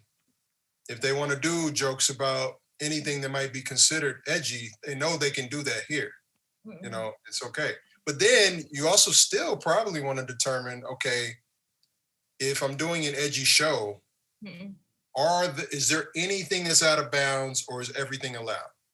It's because there are some shows that might be edgy, but that doesn't mean that one writer can get personal with another writer, or they can start to talk about their parents, or their children. There are some shows that might be okay with that. Here, nothing is out of bounds. You can tell me my kid is ugly if you want, and it'll be okay. On some shows, you tell another writer their kid is ugly, there may be problems. So you just want to be clear from the very beginning. What are the parameters? What type of show are we, and what do we allow? Okay. Sorry, Aaron. I think I need to ask you about this question because I have this. I think there are two. I have two slides here. So, do you mean with this scenario? Do you mean that the lower level writer seems to joke about me as a showrunner being sexist or racist, or they making sexist or racist joke about me? I think I have two different slides about this scenario. In this particular scenario, they are saying you. They're saying that you are the sexist one, you are the racist one. But it seems like they're joking. You don't know if they're serious or not. Yeah. But they are accusing you. Okay. Maybe if that's the scenario, I'm just talk to them first. Okay. And let me talk in bahasa Indonesia first. Teman-teman, if you read, teman-teman kalau baca slide yang bahasa Indonesia, berarti ada perbedaan antara terjemahan dengan apa yang ada di layar saat ini. Oke. Kalau di skenario, it's two different thing. Kalau di slide bahasa Indonesia itu tentang jokesnya tentang membuat guyonan rasis terhadap saya, bukan keluhan terhadap saya gitu. Terima kasih. So Aaron, I just have disclaimer to the audience first. Okay. Did you tell them that you would fire the writer still? Huh? Well, no, if I'm the one who people tell me, okay, your behavior is being sexist or racist, I'm just talk to them first. I clarify what happened. Yeah. So what I answered before is with the context of the slide in bahasa Indonesia. Excellent. Okay, the next scenario. Oh yes. So this is very common. This one is. I've been guilty of this myself, but not very often. I try not to do this. This is the rewriter, also known as the micromanager. So you are a first-time showrunner, and you've done a smart thing, and you've delegated responsibilities. And one of those responsibilities is allowing a high-level writer to do rewrites on scripts when needed before they get to you. when some of their rewrites turn out to be more extensive than might be necessary, possibly ruffling feathers with other writers on staff, what do you do? Okay, I was had a very first script when did it extensive. Okay, this happened a lot. Yeah, I think this is common in many, many places. Yeah, this is very common. Well, I think in Wahana Creator we have this a notes every time we finish the development meeting. Yeah. And there will be some checkpoint for the revision or what is the premise of the episode and stuff like that. And especially on that episode, what is the character arc for at the moment. So maybe before we see the rewrite, before we make it more more emotional when we read the script, we must see how is the development meeting No. How is the note, and we need to compare it because the note is how we that's what we finalize about the revision. I think that yeah. Because what happened sometimes the junior writers cannot deliver the revision that we expected to. I see. Yes. That happens. Yes, that happens often. They have to learn. So that is a very, very common scenario that I find that happens. So for anyone who is considering a writer's room or working with one or organizing one, to have an answer for this scenario is a good exercise. Scenario number 4.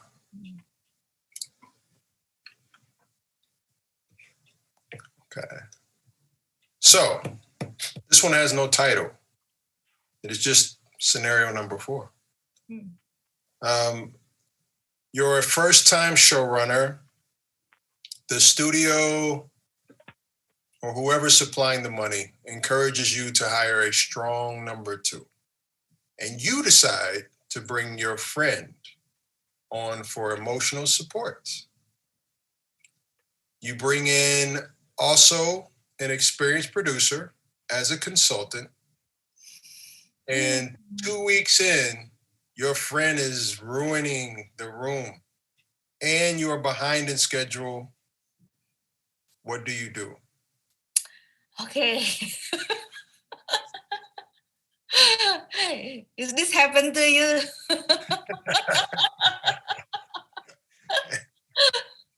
Maybe.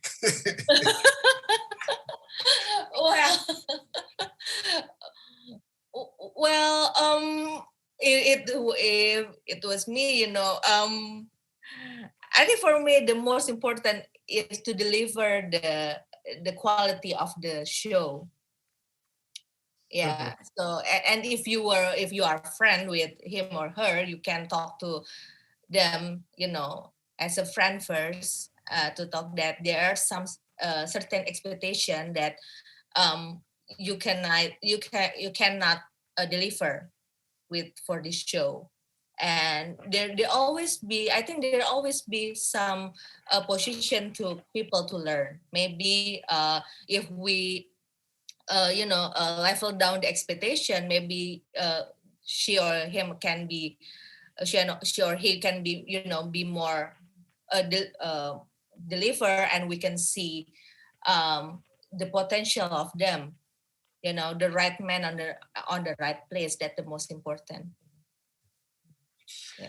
Yes, I think you bring up a good point. Is that I think being very clear about, again, the expectations of what you need from that person are so important, so that if you do need to evaluate them or fire them, it can be very clear why, the reasons why, what they have failed to do. But I agree. As a producer, as an executive producer, as a showrunner, most showrunners, if you ask them what is their least favorite part of the job, their least favorite part of the job is firing people. But I find that it can become a lot easier if you have already explained what the expectations are, and therefore explain to them why they're being fired. It's not because I don't like you, it's because you did not live up to what the expectations are. And it gives them a fair chance, hopefully, to improve. Yeah, exactly. But I want to ask you first, Aaron, before we move to the next scenario. So when you hire your team member, how so you read their scripts, but then their final script can be someone rewrite it for them, because how the previous writer's room before when he or she worked there. But so how do you recognize the skill within that person? Do you need some resume or good letters from Well, previous showrunner? I tend to find that the best resumes, first, you become a little bit of a detective. So I read, I may read a script, but oftentimes I may want to read more than one script, just to make sure, this person is as good as I think that they are. In addition to that, perhaps just as important is I want to talk to someone who they worked with or worked for. If it's a small business, oftentimes there aren't many writers who write for television. Chances are, if you've worked with some experience, you probably know someone who knows that person, or know someone who knows someone who knows that person. But I tend to find that it's very helpful to talk to someone who worked with them directly to try to get the real story. What is this person's work habits like? What is this person really good at? When they speak to you, they're going to speak to you with their best face. They're going to be very respectful. But talking to someone who worked with them, you might be able to get the real stories. Like, I know they were respectful to me. What were they like when they worked with you? It's like, well, actually, when they worked with me, he was very rude, even though he was very nice when he talked to me as a showrunner. I try to get the recommendations, the personal recommendations I find are very, very important, in addition to reading multiple writing samples if possible. And then even with all of that, at the end of the day, it still is a bit of a gamble, right? Some people may have great samples. You may have heard a great recommendation, but for whatever reason, when you bring them to work with you, they're not great, and it may be because they're at a different place in life. Something happened to them recently, or just may be that, we missed the evaluation, we didn't read the right things and didn't talk to the right people. I think if you put it in the work, though, most of the time you will find good candidates. If you do a little bit of detective work, 9 times out of 10, you'll find the right candidates. Every once in a while, you'll find someone who's good enough to seem like a good candidate. And then here's another thing that people don't always think about. Sometimes someone may be a great candidate, but the room is a living, breathing organism. If you put them in the room with other people who they do not connect with, they may be a great candidate somewhere else, but in this room, not so great, because they have different views, or, different sense of humor, different likes, sometimes even different taste in food, if we eat together. Yes. So it is a bit of a gamble, even if you do all of your homework, but it definitely helps to do the homework, to try to get as much information as possible. And I do look at it as a little bit as becoming a little bit of a detective, trying to find out the things that are not always apparent. And it tends to pay off. It helps. Okay. So, Yeah, so I was also want to ask the same question about just what Gina was asking about the quality of the member of the staff. Yes. But actually, you already answered it, because I want to ask about the personality and the attitudes. Gina was asking about the quality of the writing, but I think the same method works. Yeah. But how then you mix the expertise in your writers' room? Like you said, some writers good at structure, some good at characters and genres. How do you mix them? How you prioritize the quantity of the team? It depends. Yeah, it depends on the vision of your show. Okay. So if you know, and it comes down to your individual taste. So for instance, to use SWAT as an example, it's a police show, but we do a lot of character story.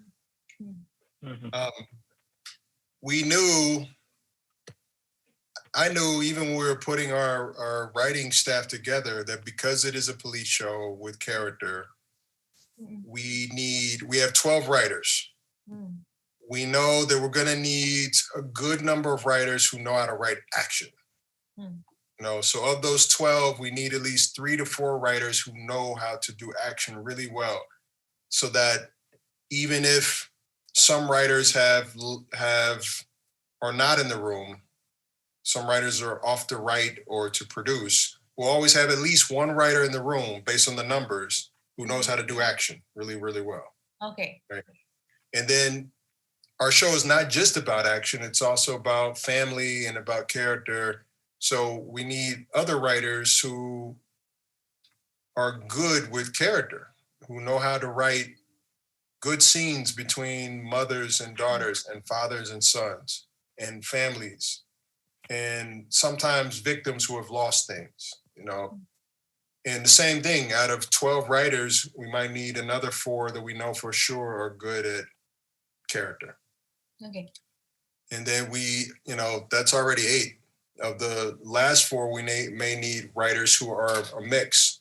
Someone who definitely can do humor, well. Someone who definitely at least a writer or 2 who are really good at structure, And there are some writers that are good at it all, but there are some writers who may not be great with character, but they're really, really good at laying out the plot, being able to tell you exactly what you need, like putting together a puzzle.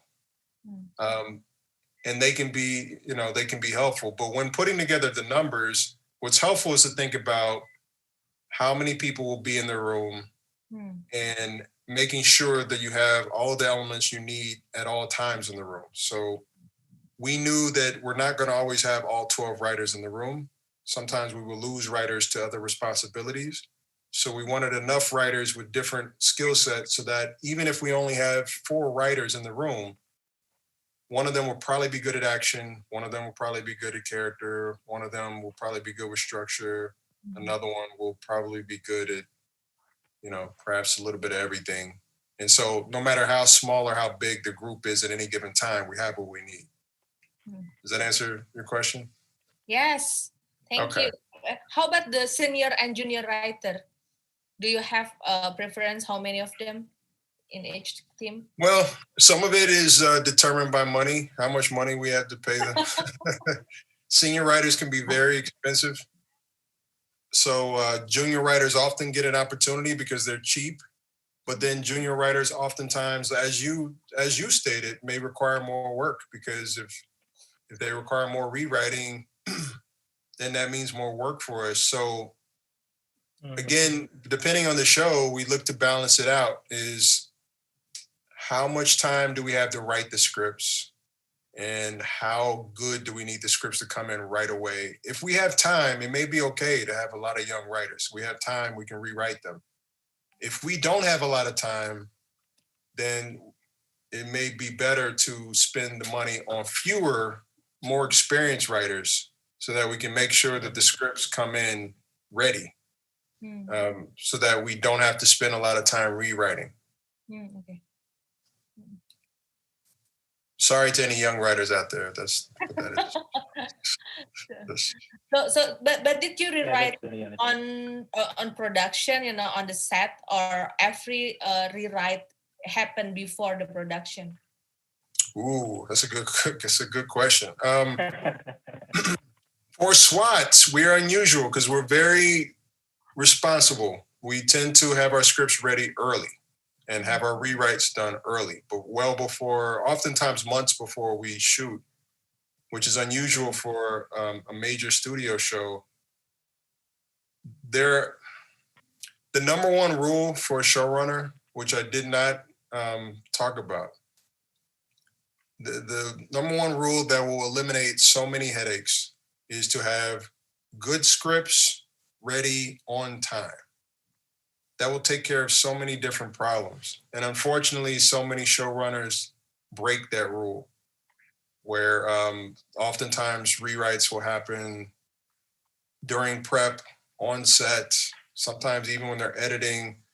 Some of the best shows ever made were made that way, but it can be a tough process when there's constant, uncertainty. So for my taste, I like to not have chaos, me personally. Not everybody feels that way, but I try to eliminate chaos. And so we try to adhere to good scripts ahead of time, and definitely, good scripts on time for sure. So will there any room for improvisation, like the actors or the directors or everybody that work for you are, just follow the script? It depends on the show. There was on SWAT, we allow for a little bit of improv because we have so many, we have plot, so many plot points that we need to make sure are clear, that are played, that we need certain things to be said to make sure the story holds together. But there have been other shows that I've been on where a little more improv was allowed. Those tend to be shows that were lighter on plot, where we're more character driven, where if a character, if an actor feels like something might be funny, or good to play in the moment, or we've gone to a location to shoot and they want to interact with the environment, then it's okay sometimes to let loose, as long as you understand that you're getting what you need for the story. But even that, you want to communicate that early. Is this the type of show where we allow improv or not? And then once you've made that decision and we're all clear on it, then we just want to be consistent. Because I think the worst thing that can happen is if you decided early that it's one way. We don't improv ever. And then you get into shooting, and by episode 7, the actors start to want to improv. Then you get rebellion and sometimes mutiny. So you just want to be very clear and decisive up top how much freedom there is. And so we're all on the same page. Okay. Speaking of actors, maybe we can go to the scenario 5. Yes, perfect segue. So scenario number 5 is cast whisperers. And in this scenario, one of your talented young writers, so this is a staff where you did hire young writers. They're cheap, they're talented, but one of your talented young writers has become very friendly with the actors. And after a table read, an actress comes up to you, disappointed that her story arc went away. It's something that she was not supposed to know about, but she expressed that to you. So you realize there's a leak from the writer's room, and you're pretty sure that it goes back to your chatty and talented young writer. How do you handle this? Love is so complicated.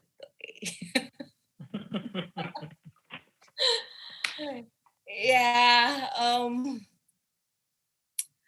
And this is interesting because the actress come up to me disappointed with how her character arc went away. Maybe there are two things. First, maybe I have to talk to this young and talented writer that you cannot do that. You know, there's professional line, and you sometimes most of the time what happened in writers' room cannot be leaked to the actors or people that don't not have to know about that. But the interesting case about this scenario is sometimes we need to hear from the actor's point of view about the characters. Yeah, maybe it's like it's a lot for us because we can maybe we can rewrite if she disappointed and have a better suggestion for the character, maybe we can accept that. I don't know. It's a good point. One of the things that we look to do, I learned this recently, we do it on SWAT, is just like meeting with the writers ahead of time, we meet with every one of our actors ahead of time to ask them what they like about their character, what they think can be better, and to get their input before we start to talk about story, to try to make sure that that we're keeping in mind some of their passion for the characters that they play, and some of oftentimes good ideas that they may have. It's funny with the writers talking to actors, it's a fine line because we've I agree in that you do want the writers to be able to listen to the actors and be able to have a good communication with them, to respect what they do. And then at the same time, the writers also have to understand what is allowed to be outside of the room and what must stay in the room. And so sometimes with the young writer, they may not be clear on it until they're told. Yeah. And it requires sometimes a communication, learning process for them. We've gone through that a few times. I was talking to a young writer earlier today a little bit about that. But at what point that you talk with your actors? After the first season or between the table reading or? Every season, and early in seasons 1 and 2, we used to do a table read for every episode, and we would talk to them after every table read. But sometimes I even talk to them even on the weekends. There's we had Thanksgiving last week. I texted every one of them, Happy Thanksgiving, hope as well, and I get responses back, and sometimes some will want to talk about their dog and storylines and that kind of thing. And I'm always open. I let them know anytime they have questions, they can ask. And, I will talk to them about it because I do deeply respect what they do. But I always try to be careful in that, they have a different perspective on story than the writers. The writers have to see the entire spectrum, the entire story. And the actor oftentimes is focusing on the moment, the moment they are playing. So because of that, oftentimes I try to provide them with what they need to play the moment. But sometimes if they know too much, if they know my character's going to die in 5 episodes, it may not allow them to focus on the moment in the same way. And so that's why we try to be careful with the writers. Make sure that they have everything they need to play their role, you know, and to do their job well. But remember that there are elements down the road that may change, that, you know, we're still working on. So don't offer the cake before it's fully baked. You know, let's make sure that we have everything ready. And so when you reveal it to the actors, it is in a moment where it is cemented and has been thought about, and they can have confidence in what is going to happen. Otherwise, it can cause questions and second guessing sometimes. Yeah. Yeah, but how about the directors? You know, in Indonesia, we're not familiar with the terms of showrunner or the creator. Even when we try to tell even the OTT platform, we have a showrunner or and creator, but still they prioritize to credit the directors more. Still in Indonesia, yeah. So how a showrunner and the writers, you know, collaborate with the director, who is in charge to, you know, the visual style, the depth of the characters when they act. Is it showrunner or the directors? Well, it's a the showrunner is the overall boss, but the showrunner allows the director to have power on the set. It is the director's set. So the director decides where we put the camera, and the director speaks to the actors, and the director determines what type of lens we're going to use. And the director works with the DP, the director of photography, to determine how to light the scene. All of those are the job of the director in the US. But the showrunner determines if the director is hired or not. The showrunner will be the person who, if the director has any questions about a story or to make sure that they're directing it the way they should, they ask, you know, the showrunner. The showrunner in advance tends to have what we call a tone meeting with the director, which is a long and very detailed meeting, oftentimes 4 hours, 5 hours, where we go through the script, every single scene, and we go over what the story expectations are in every scene, you know, and that is for the director to understand so that we can be on the same page. Because sometimes a director may come in TV, and that's where it's different than movies, is that, at least in the US, we don't often have the same director directing every episode. Yeah. Sometimes on some series that can happen, but most of the time there are different directors with every episode. And so because a director is coming in oftentimes from having done something else, they're a visitor to your show. And sometimes directors can come in, and if they don't have a good idea of what your show is about, they may try to direct it in a different way. You know, so if you are making a show that is about zombies and it's horror, and you have a director come in and they start to try to direct it as though it's a comedy, that can be a problem. So that's why we had the tone meetings before, to make sure we're on the same page with every single scene.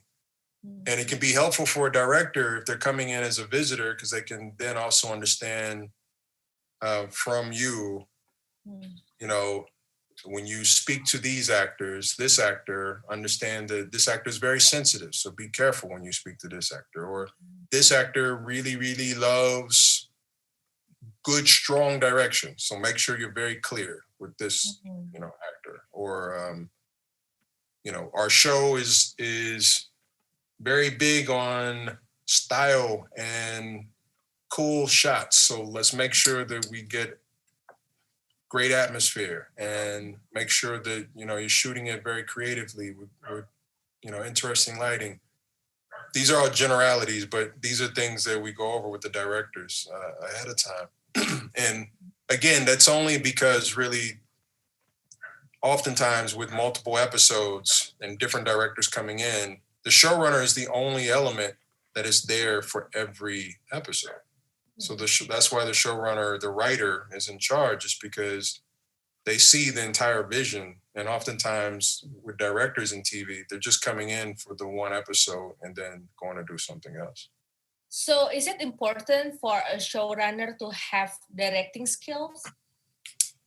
Not necessarily, no. There are many, many showrunners who have never directed before and have zero desire to direct, and may have very little knowledge of what it takes to direct, may not know how to talk about lenses, may not know how to talk about aspect ratios, may not know how to talk about different types of lighting scenarios.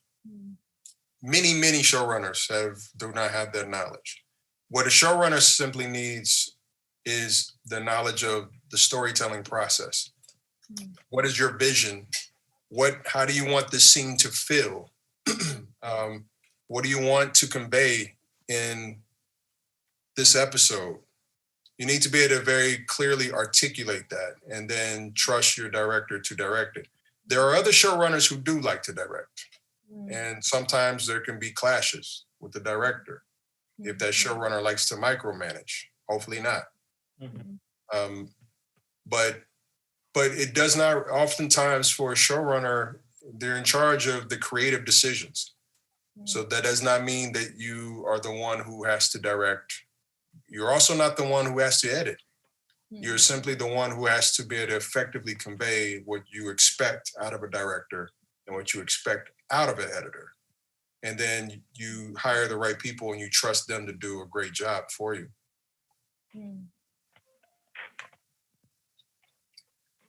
Okay. So I can't remember. Is there another slide after this? Yeah, I think we have that. Yes. Okay. Okay, so this one happens a lot too. Last few years, these people have started to get weeded out a little bit. But so this is the guy's guy, scenario number 6. So one of your male writers takes joy in telling a female writer that men don't do that. And this female writer stops pitching, stops offering ideas, and she loses confidence. How do you, as a showrunner, rectify that? And by the way, this also applies not just to gender, but also to race, to religion, to ethnicity, to sexual orientation, to class. This is tough. And it happened a lot. Okay. What we've been trying to do, we make the characterization first.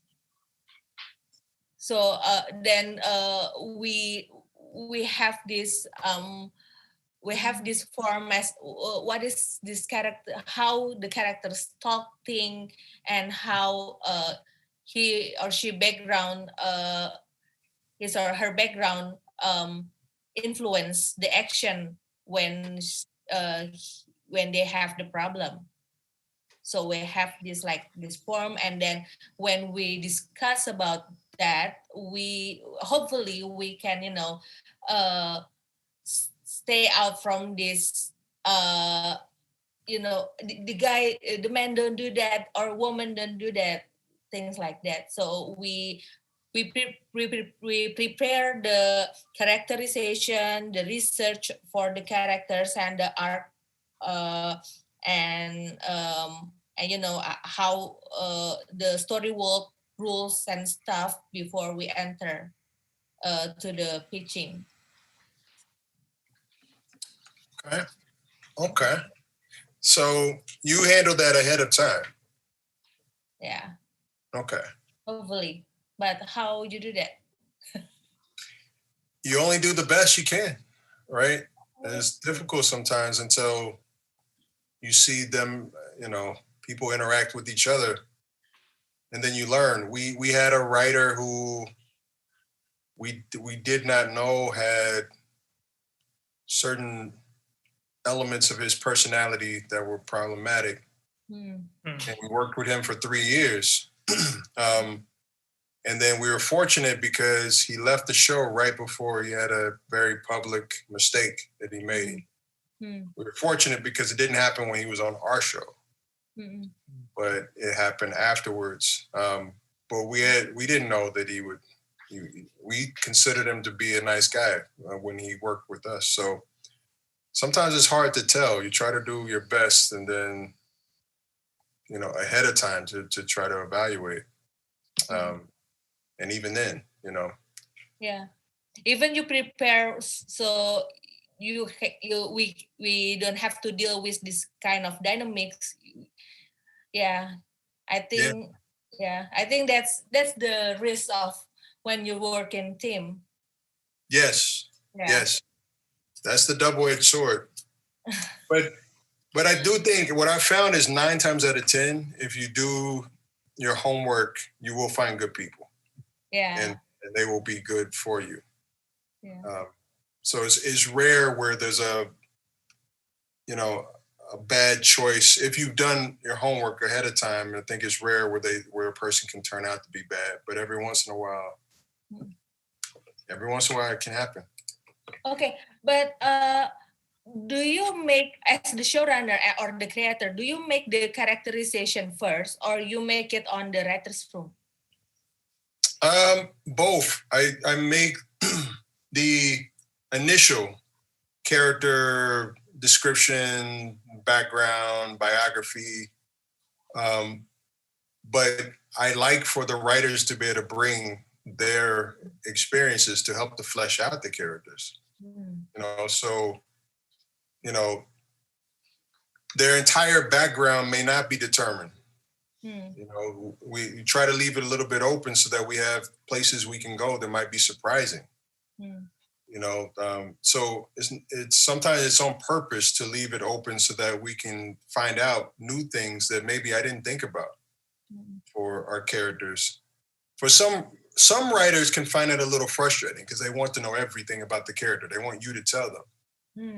But I tend to find that if writers can feel some ownership where they can contribute to the characters, then they do better work.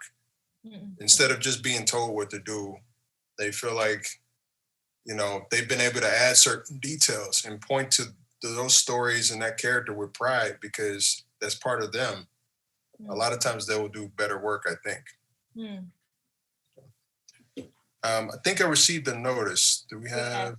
We need to move to Q&A session. Yes. Yeah, we do need to move.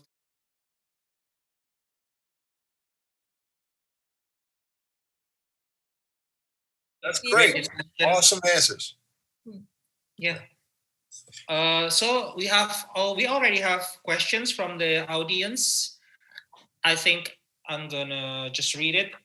From Rati Kumala, the first question on SWOT. How long does it take to develop one episode from idea until the script's ready to shoot? Typically, it takes us 8 to 10 days to put the script together in the room, and another 2 weeks to write the script, and then another week after that to revise the script on notes. So altogether, it's around 4 weeks from the beginning of the idea to the end to the production draft that is ready to shoot. Okay, from the first on the first step of the development, what are the details that you need to develop in order for the writer to be ready to write the script?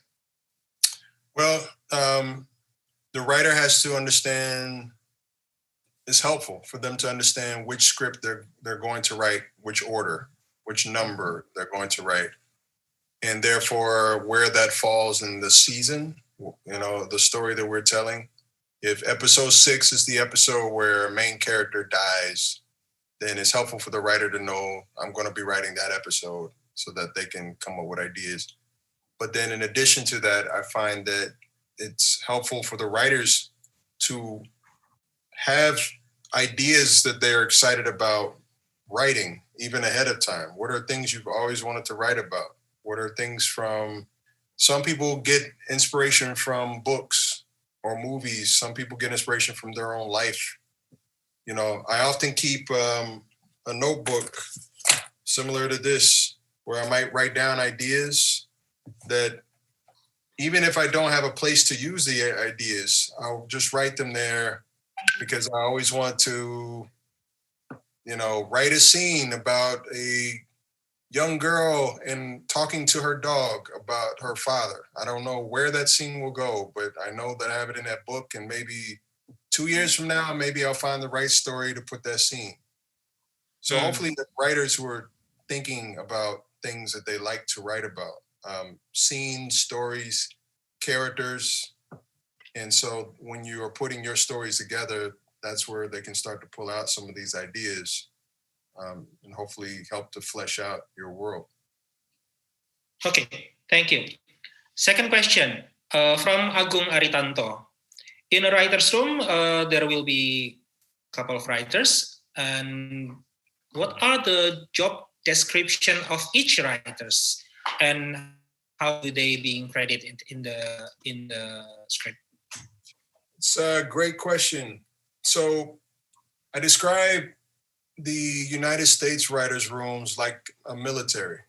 And so every credit and title indicates a different level of rank, going all the way up to executive producer. Executive producer is the highest. Executive producer is what the showrunner is, but not every executive producer is a showrunner. But executive producer is the highest. At the very, very bottom of the writer's totem pole, at least in the United States, is the staff writer. That is the beginner. So from staff writer, you have the different levels. There's staff writer, there is story editor, there is executive story editor, then there's co-producer, there is producer, there is supervising producer, there is consulting producer, there is co-executive producer, and then there is executive producer. And even though these all have different titles, different ranks, almost all of them are pretty much the same job. You just get paid more and you have more experience. So your job with any of those titles is to come in with good ideas, to contribute to the room, the group, and to write good scripts. And then on some shows to also produce your episode. Where it changes is when you get to the very top. When you get to the top and you are a high level writer, you might also be required to have more responsibility. You might be required to run the room when the showrunner is not there. You might be required to help hire directors. You might be required to help fire people or to help resolve conflicts. But in certain rooms, unless you are a room where you are a round table where everyone has the same weight, no matter what your title is, then in some rooms you have more weight. Your words have more weight if you have a higher title. So there have been times staff writers become frustrated sometimes because sometimes you may feel as though you're not being heard if you're the lowest. You come in and you have an idea and you offer the idea and it seems like no one hears you. But then a co-EP, executive producer, says the same idea 10 minutes later. And all of a sudden everyone thinks it's fantastic. But it's just because there's a different weight. It's just the way it is. So in some rooms. So that's pretty much how it works, but the job is pretty much the same for most of those rankings. The only difference is just the money and the experience. Okay, thank you. I think that explains it. So the third question from Dina Wir, in developing a story like a CSI or SWOT, is there a consultation or even supervising from the police department? A great question. There was a time years ago, meaning the 1950s and 60s, where when police shows were written, they were supervised by police departments to make sure that nothing bad was said about the police. And, that was a long time ago. Things have changed. So now what you find is we have consultants who it's our choice to use them. We hire them, just like we hire a director or an editor. We hire consultants, and we try to be very clear about what we want to get from our consultants. In our case, we use our consultants, and we have good consultants, to make sure that we have accurate research on the way things are done. So we try to make sure that our actors look the way they're supposed to act when they're being cops. They hold their guns the right way, because most of them don't even own guns, but they have to act like they know a lot about guns. The consultant helps with that. And different shows have different types of consultants. SWAT is a police show, so we have police consultants. But when I was on a show called Numbers, where it was FBI agents who solved crimes with math. We had mathematicians as consultants, because we had to understand about different types of theory and game theory, and most writers don't know about that. So you need a consultant to be able to tell you. When I wrote on a sports show, football show, Friday Night Lights, we had a football consultant. Most of the writers did not know about sports or care. So you have a consultant to be able to explain, this is how the sport is played. And when you write, these are the terms that you use. But they're hired just like any other specialist. And again, their role and the expectation of what their role needs to be is explained ahead of time. So thank you. So can I follow up the question? Sorry. So do the consultation happen before or during the writing process? Both. Yeah, even in the production. Yeah, both. We allow the writers to have the freedom as they're writing. If you have questions, because we pay our consultants, reach out to them, ask them, even as you're writing. So they sit on the in the writers' room? No, we never allow them in the writers' room. That's only for the writers. But we will allow, when the writers are, when they're writing at home or they're writing in their office, they can always call the consultant or text them at any time to get questions answered. And some of them like it, more than others. Some will do it a lot. Well, they may have 2-hour conversations with the consultant. Others only want to talk to them just a little bit. So that's where the different strengths of different writers come in. Some writers love research, and other writers hate research. But we give them the resources so that if they need it, is there.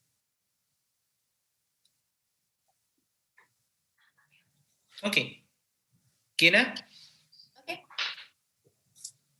Okay, we move on to the next question. This is an interesting question. Based on your experience, has writers' room ever fallen into rivalry among writers? Ooh.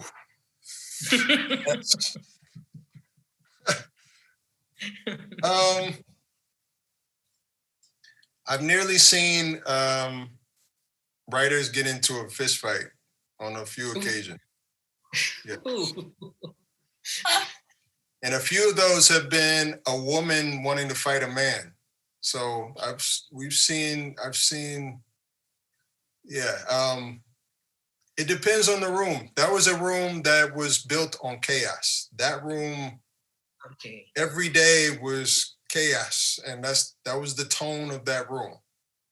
Everything about it was chaos. So there were arguments and fights, and one writer would bring in his dog, and his dog would try to bite people, and that was a chaotic that was a chaotic room.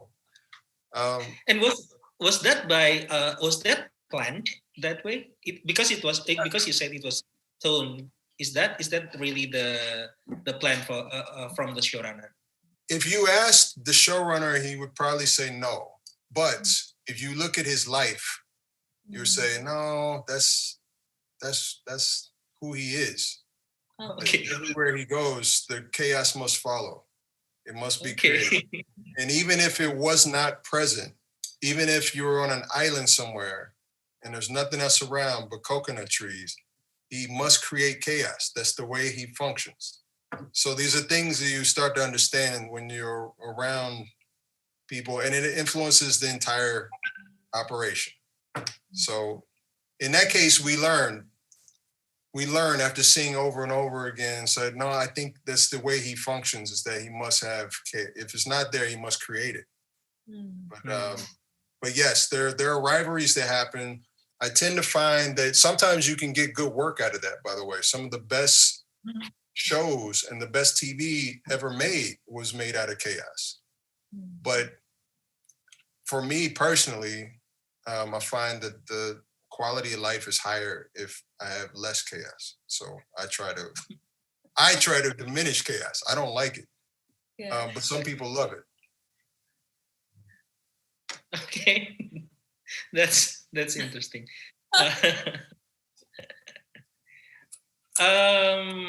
Okay, next question. In a writer's room, is there any tips to improve each writers on the team? Any tips for writers, you're saying? Any tips? This is a very general question. Yeah, I would simply say,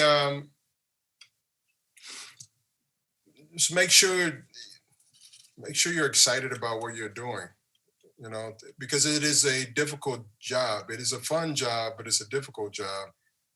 It's only worth it really if you enjoy what you're doing. So that goes back to being honest with yourself. Make sure that whatever you're writing, if you're choosing to hire a writer or you're choosing to be hired, make sure that it's something that you like and that you're passionate about. Otherwise, it can take, I think, an exercise that should be a lot of fun, and it can turn it into something that is a chore, and that would be a tragedy. Okay. The next question is from Nafisa. So showrunner is almost the same with producer. What's the connection between showrunner and producer? So a showrunner is always a producer, but a producer is not always a showrunner. Okay, how does that work? The showrunner is the head producer, in essence. There may be multiple producers on the project, but the head producer is the showrunner. Okay, so that's, yeah. Okay. The next question, I think this is also a short question. From Chris, in a writer's room, can it be said that the positions are showrunner, senior writers, junior writers, researcher? Is that the way a writer's room works? In a general sense, yes, except there's one category that was left out. There's the middle class, the mid-level writers. And those are the writers who have a little bit of experience. They're not beginners, but they're also not the bosses yet. So the mid-level writers are writers that are like executive story editor, co-producer, producer. That's like mid-level. And so they don't tend to have enough authority to tell other people what to do, unless it's only them in the room with the younger writers, the staff writer, but they are the writers who tend to be in a position to learn how to become a boss. They're the writers that have They're the writers that used to be staff writers and are now learned enough so that they've been able to move up and are gaining skills and abilities and knowledge, but still have a lot to learn. So there's, go ahead. And how do you determine that position? Is that where when the showrunner hire these people and determine that you will be the staff writer, you will be the middle range writer, and you will be the senior writers? It's determined by two things. It tends to be determined most of the time in the U.S. is most of the time determined by market, by what was the position you had on your last show, and how much are we willing to pay you on this show. If you were a staff writer on the last show, someone else is probably not going to want to pay you to be an executive producer. That's a big jump and a lot more money. But they may want to pay you to be the story editor. But then you do have some showrunners who may feel strongly about certain writers, who may feel as though, yes, this writer is young, but I really believe in them. And so I want them to be a high level writer, even though they have very little experience. I think that they're talented, and therefore I'm choosing for them to become, producer. But it's often two elements. It's who's paying the bills and who does the showrunner want? And there's a dance and a negotiation as to what the writers, what their titles, what their credits will be based on those two things. Great. Okay, and thank you. By the way, the showrunner doesn't always get what they want either. Even if a showrunner wants the young writer to be paid a lot of money, if the studio says this is all the money you're getting, we're only giving you this much, then the showrunner has to, sometimes you have to make the best of what you have. Agreed. Okay, next question would be from, wait a second. Would be from, I think that's the last question that we have. We already, okay, I can choose another one. Okay. Let's see. There's a good question in the chat room about how showrunner solve the writer's block in the team. Yeah, that's not in my list. Can you yeah. Oof. Can you elaborate, Gin? Well, how do you solve writer's block? Yeah. What I can tell you, for some showrunners, the idea of writer's block is terrifying because it's not just writer's block when you're in charge. That means other writers are looking at you, they're waiting. And it's one thing to have writer's block on your own. It's another thing to have writer's block in front of other writers. What I tend to find is it helps to be honest. You don't have to always have the answer or act like you do. If I've come up with writer's block, sometimes I'll tell the writers, like, I just need to give this some thought. I don't have an answer right now. I don't have a good answer right now. I need to think about it. Now, the way that I tend to work through it, I don't get writer's block very often, but when I do, I tend to find that if I can take my mind off of the writing for a moment, it'll help. So even if that means going out for a walk, taking a nap, going to sleep for a night and waking up with new ideas, going to watch a movie, doing something that completely has nothing to do with the story, then oftentimes it can allow the brain to rest a little bit and perhaps for you to think about it a little bit differently. If you continue to have writer's block, no matter what, over and over again, then you may want to also ask, is this the story I want to tell? Am I running into a problem because there's a problem with the story? So you want to evaluate, is there a problem with the story, or is there simply a solution I haven't come up with yet? And if the problem is simply that you haven't come up with a solution, then oftentimes I find that freeing the mind in whatever way is best. For some people, it's going to the beach. For some, it's hiking. For some, it's driving around the city. For some, it's being with friends. Whatever it is, try to find a way to free up your mind. And for me, oftentimes that tends to help. I can come back at it with a fresh set of eyes.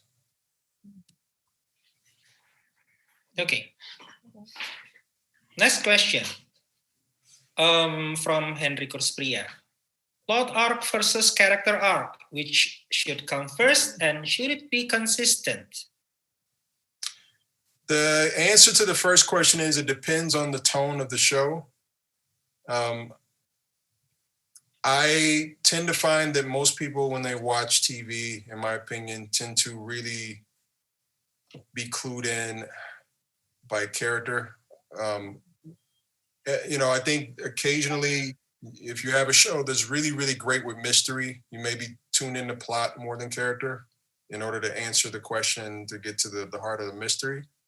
But I think with TV, when you're talking about multiple episodes, not in movies, it's different. You can sometimes get away with all plot and not worry about character that much. But with multiple episodes, I tend to find that on some level, it helps if you care about the people in it. It helps for you to keep coming back. So I tend to feel like it helps to have a character arc, at least in mind. However, there are some shows, especially cop shows, where plot is the king, where the plot arc is oftentimes the most important. What we did with SWAT, because I've worked on shows where the plot was number one, is I was more interested in finding in this case, a type of show where typically plot is number one and flipping it so that the character is number one and plot still works. And you want both. You want both to be great. But the answer to that question is it completely depends on the type of show it is. There are some shows that have very little plot. It's all character. It's people, talking to each other for the most part and very little plot that helps to drive it. And then there are some shows that are a lot of plot. CSI is probably more plot than character. A lot of it is about the mystery. A show like The Crown has strong plot, but it's mostly character. It's mostly about what the characters are going through. So it just depends on the show. And what was the second question? Second question was, should it be consistent? Once you've decided what your show is about, I think it helps to be consistent. But there are some shows, anthology shows, where every episode is different. The Twilight Zone or Black Mirror, every episode is different on those shows. So nothing is consistent. So you want to be, the bigger question is you want to be clear on what is my show about. Once you've landed on what my show is about, then you want to be consistent in that. If my show is an anthology series where I've decided that my show is going to be about something different every episode, then I have to be consistent in being inconsistent. Because this is a show where every episode is about something different. But you just want to be clear about what your show is about. Okay. Okay. Thank you. I think that would be the last question. Oh, that one is already answered. So, okay. I think we have one interesting question. The last question from Aziz Astar. Can someone start an independent writer's room to sell stories script to studios? Does that happen? Yes, it's happened. That's happened with. It's happened. It happens probably more in movies than with TV. What I tend to find is you just want to make sure that you have a clear understanding amongst the writers as to what you're doing and what the expectation is. Because what you would not want to do, I think, is to gather a bunch of writers, have them contribute to your script, you go off and you sell your script and you tell everybody you wrote it and nobody ever knows. You have some writers trying to hunt you down. So if everyone is clear, then certainly, yes, you can do that. And there are large companies who do that for movies. Like the Marvel movies do that now. Star Wars does that. Transformers does that, where they'll have writers' rooms for movies ahead of time. They'll plan out what are the next 3 Star Wars projects and bring writers together to brainstorm and then determine. But the writers understand going in, I'm here to contribute. I may get credit, I may not. I'm definitely getting paid.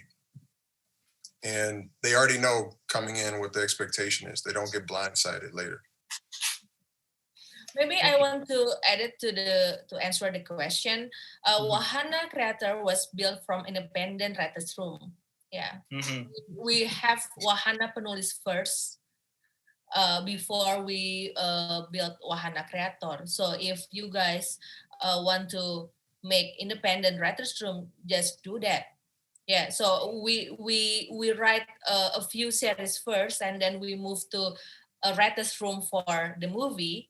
And then we become a story company and production house and makes our own movies. Yeah, because why we determine it to you to talk to this broad audience, Aaron, because Wahana Penulis, me and Aris first was learn from you how to make series. Yeah, that's why, and I think it's so important, even to the new generation have this kind of knowledge first, so they can have more better, and there will be many writers' room, and there will be more diverse writers' room in Indonesia. Yeah, that would be great. Yeah. You flatter me. Yeah? Yes, you flatter me. But I think it's a good system. It can work very well if you need it. I think it allows you a lot of flexibility. And writing is hard, but it makes it a little bit easier when you have friends that can help. Yeah. Of course. It is. Okay, thank you, Aaron. Thank you, Gina. This has been a very wonderful session, and also thank you for the audience for the question and the participations. And I will. They're planning to make writers' room right now. hopefully we'll get more writers' room. Zoom, use Discord, or we can use CERITA for make new writers' room for Indonesia. I think we need more showrunner for this industry. Yeah, we need more stories. Back to you, Mbak Rahma Alia. All right. Thank you so much, Mas Arief, and thank you, Mr. Aaron Thomas, Mbak Gina. You're all amazing, especially for sharing the knowledge and to the scenarios, how to start, how to tackle problem situations, as well as tips to becoming a great creator and leader with a vision for whatever role that you take in the writer's room. And we also saw a presentation from a professor who also grows and learns from experience, Mr. Aaron Thomas. Thank you very much. I hope there will be another opportunity for us to meet again. Maybe you will come to Indonesia one day. And and so we can learn more from you. So let's give a round of applause to all speakers, our moderator today. Thank you so much. Ya, dan juga terima kasih untuk rekan-rekan semua yang sudah hadir secara online. Senang sekali melihat antusiasmenya. Terima kasih ya untuk pertanyaan-pertanyaannya. Semoga mendapatkan insight yang berguna untuk berkreasi di industri kreatif ya. Oh ya, sekali lagi saya mau ingetin jangan lupa post story momen kalian selama mengikuti acara cerita-cerita dan tag @wahana.edukasi, @wahana.creator, dengan hadiah ya untuk pemenang yang beruntung, dan pengumumannya besok di akhir sesi ketiga jam 5 sore. Alright, now before we end the session, it wouldn't be complete without a photo taking, so I'm inviting all speakers and moderator to give your best pose. I know, Mr. Thomas, that it's super late over there, still Friday night, but we want to see your bright smile. Okay, so I'm gonna count and say cheese in the count to 3 and pause for 5 seconds, okay? All right. 1, 2, 3. Cheese. Okay. Shall we have another pause? No, I think 1 is enough. I saw the cat behind Gina. I think she just made a lot of poses already. So, once again, thank you very much. Jangan lewatkan sesi 2 cerita hari Minggu besok jam 1 siang dengan narasumber yang tentu tidak kalah hebatnya. Dan mewakili Wahana Edukasi, saya Rahma Alia berterima kasih untuk keikutsertaan rekan-rekan sekalian. Stay creative. Sampai jumpa besok. Have a great weekend to you all. Bye.